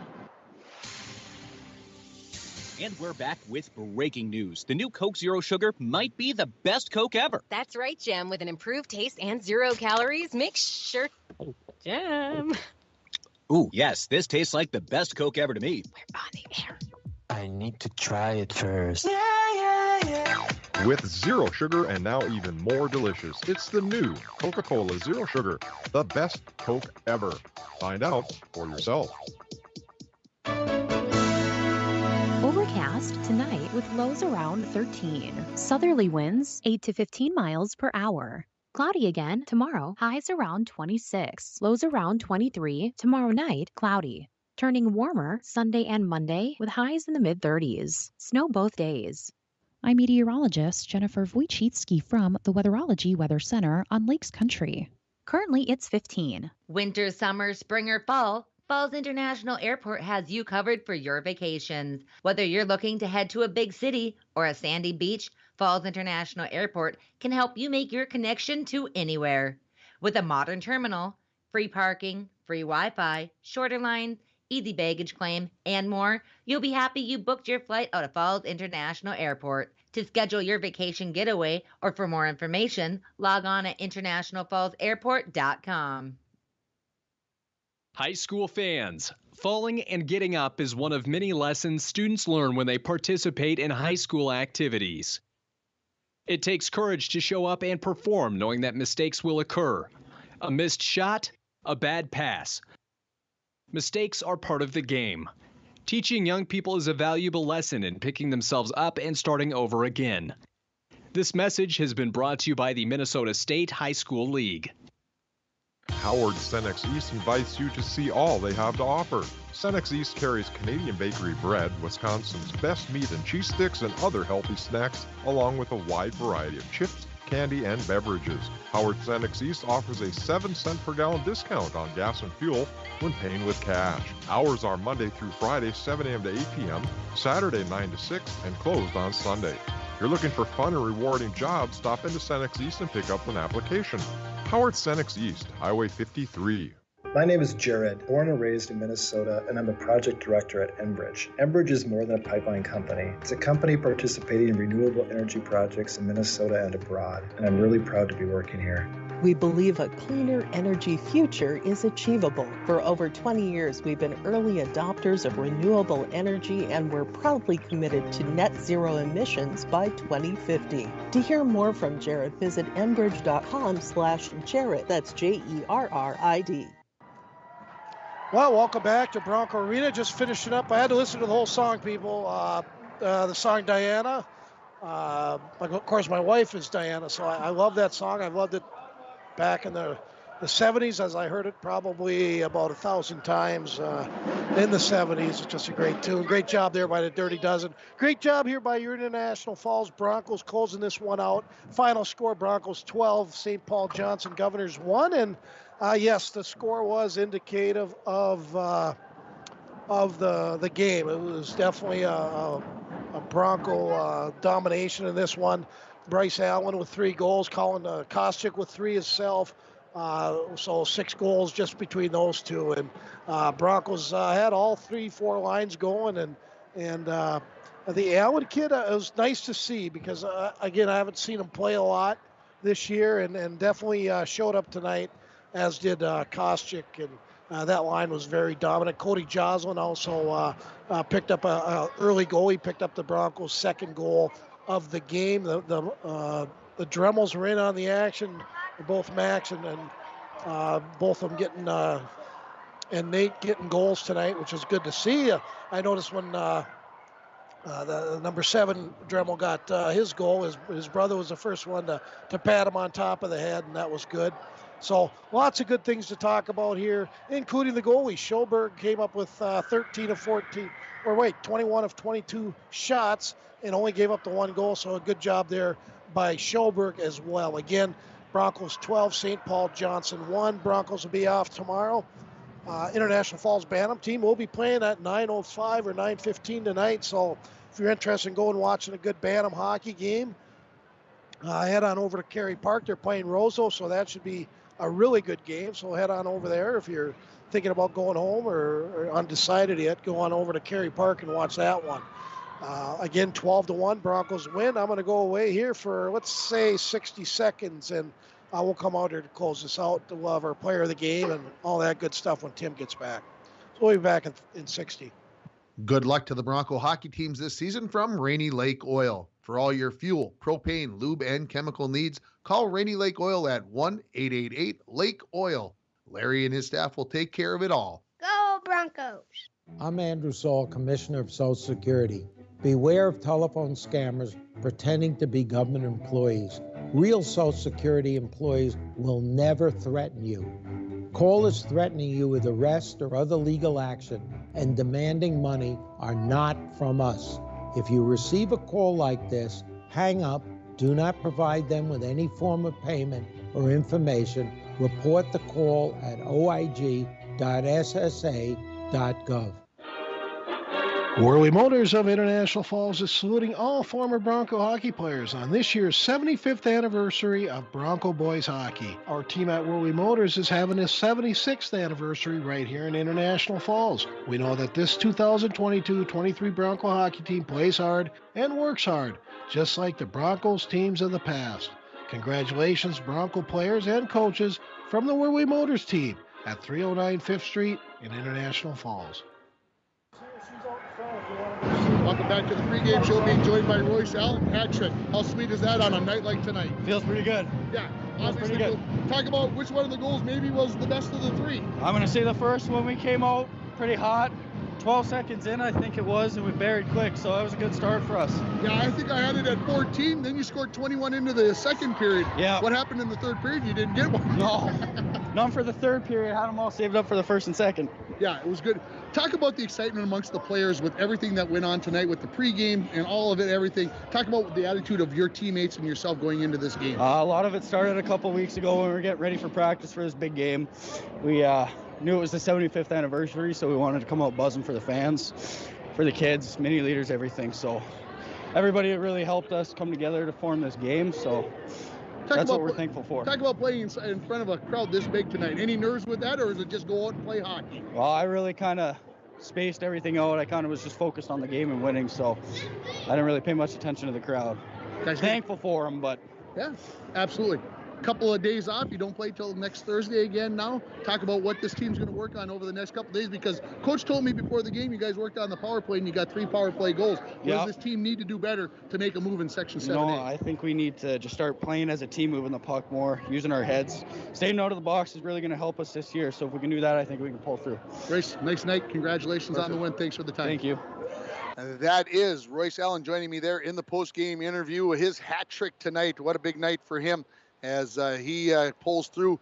And again, I said, I think if I remember right, he scored on Tuesday night. That was his first goal of the season, if I remember correctly. And I could be definitely wrong on that. But we'll work through it as we work along here. The Broncos win it by a final score of 12-1. Shots on goal for the game, 40-22 in favor of the Falls. So 14 saves for Schoberg through 2 periods, 7 for Keaton Maish, as the Broncos give up just 1 goal here to the St. Paul Johnson Governors.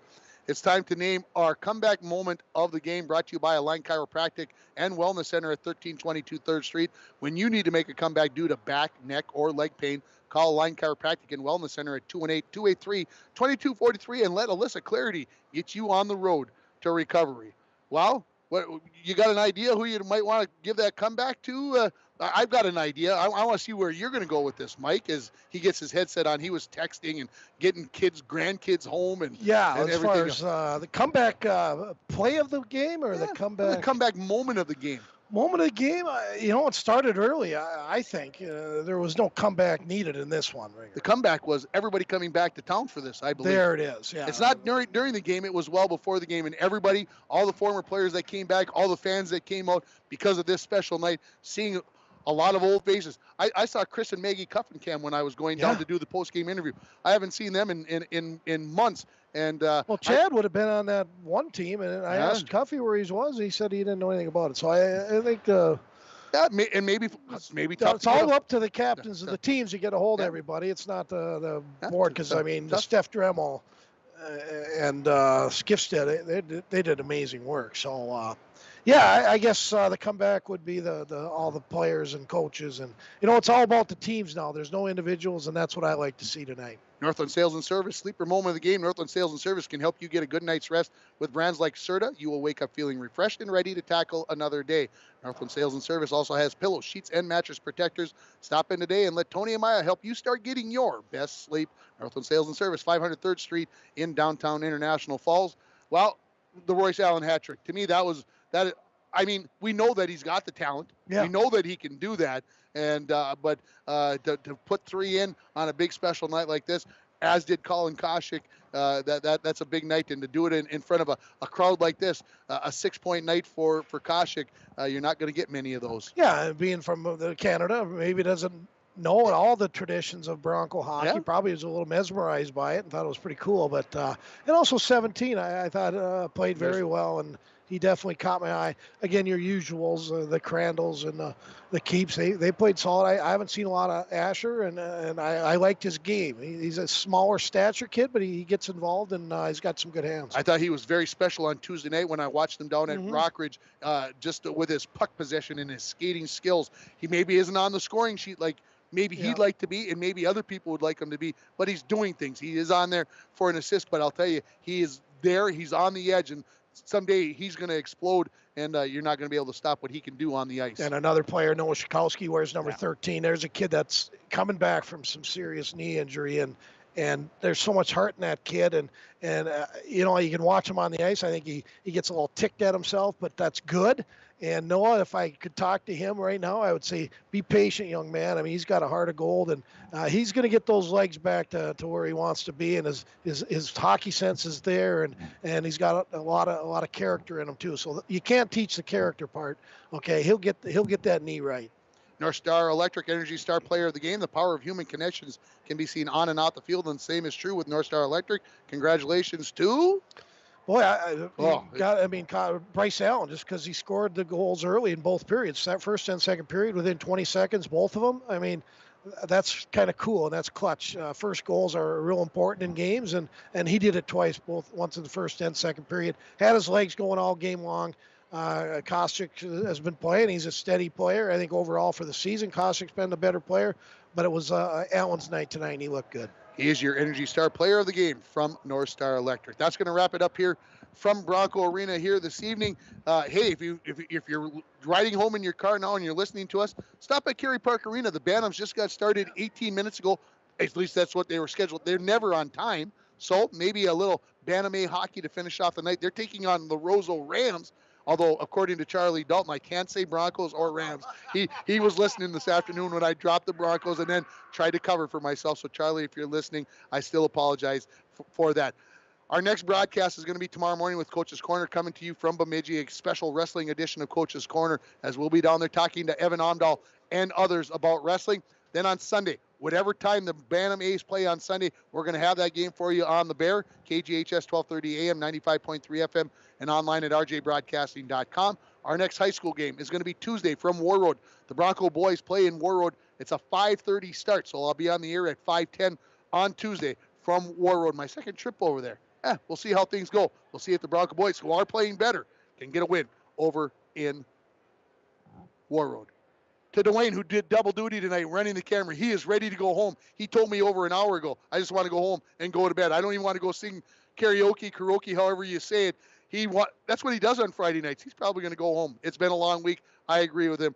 Thanks, everybody, for listening and or watching. You've been listening on Lakes Country 104.1, rjbroadcasting.com, and you've been watching it on yourliveevent.com. A night that I won't forget, very special night. If you want to go back and watch any of it, you just got to go to the archives at yourliveevent.com, and you can watch the entire start of the game, and you can go back and relive the whole game. Good night from Bronco Arena. The Broncos win it by a final score of 12-1. Thank you for listening to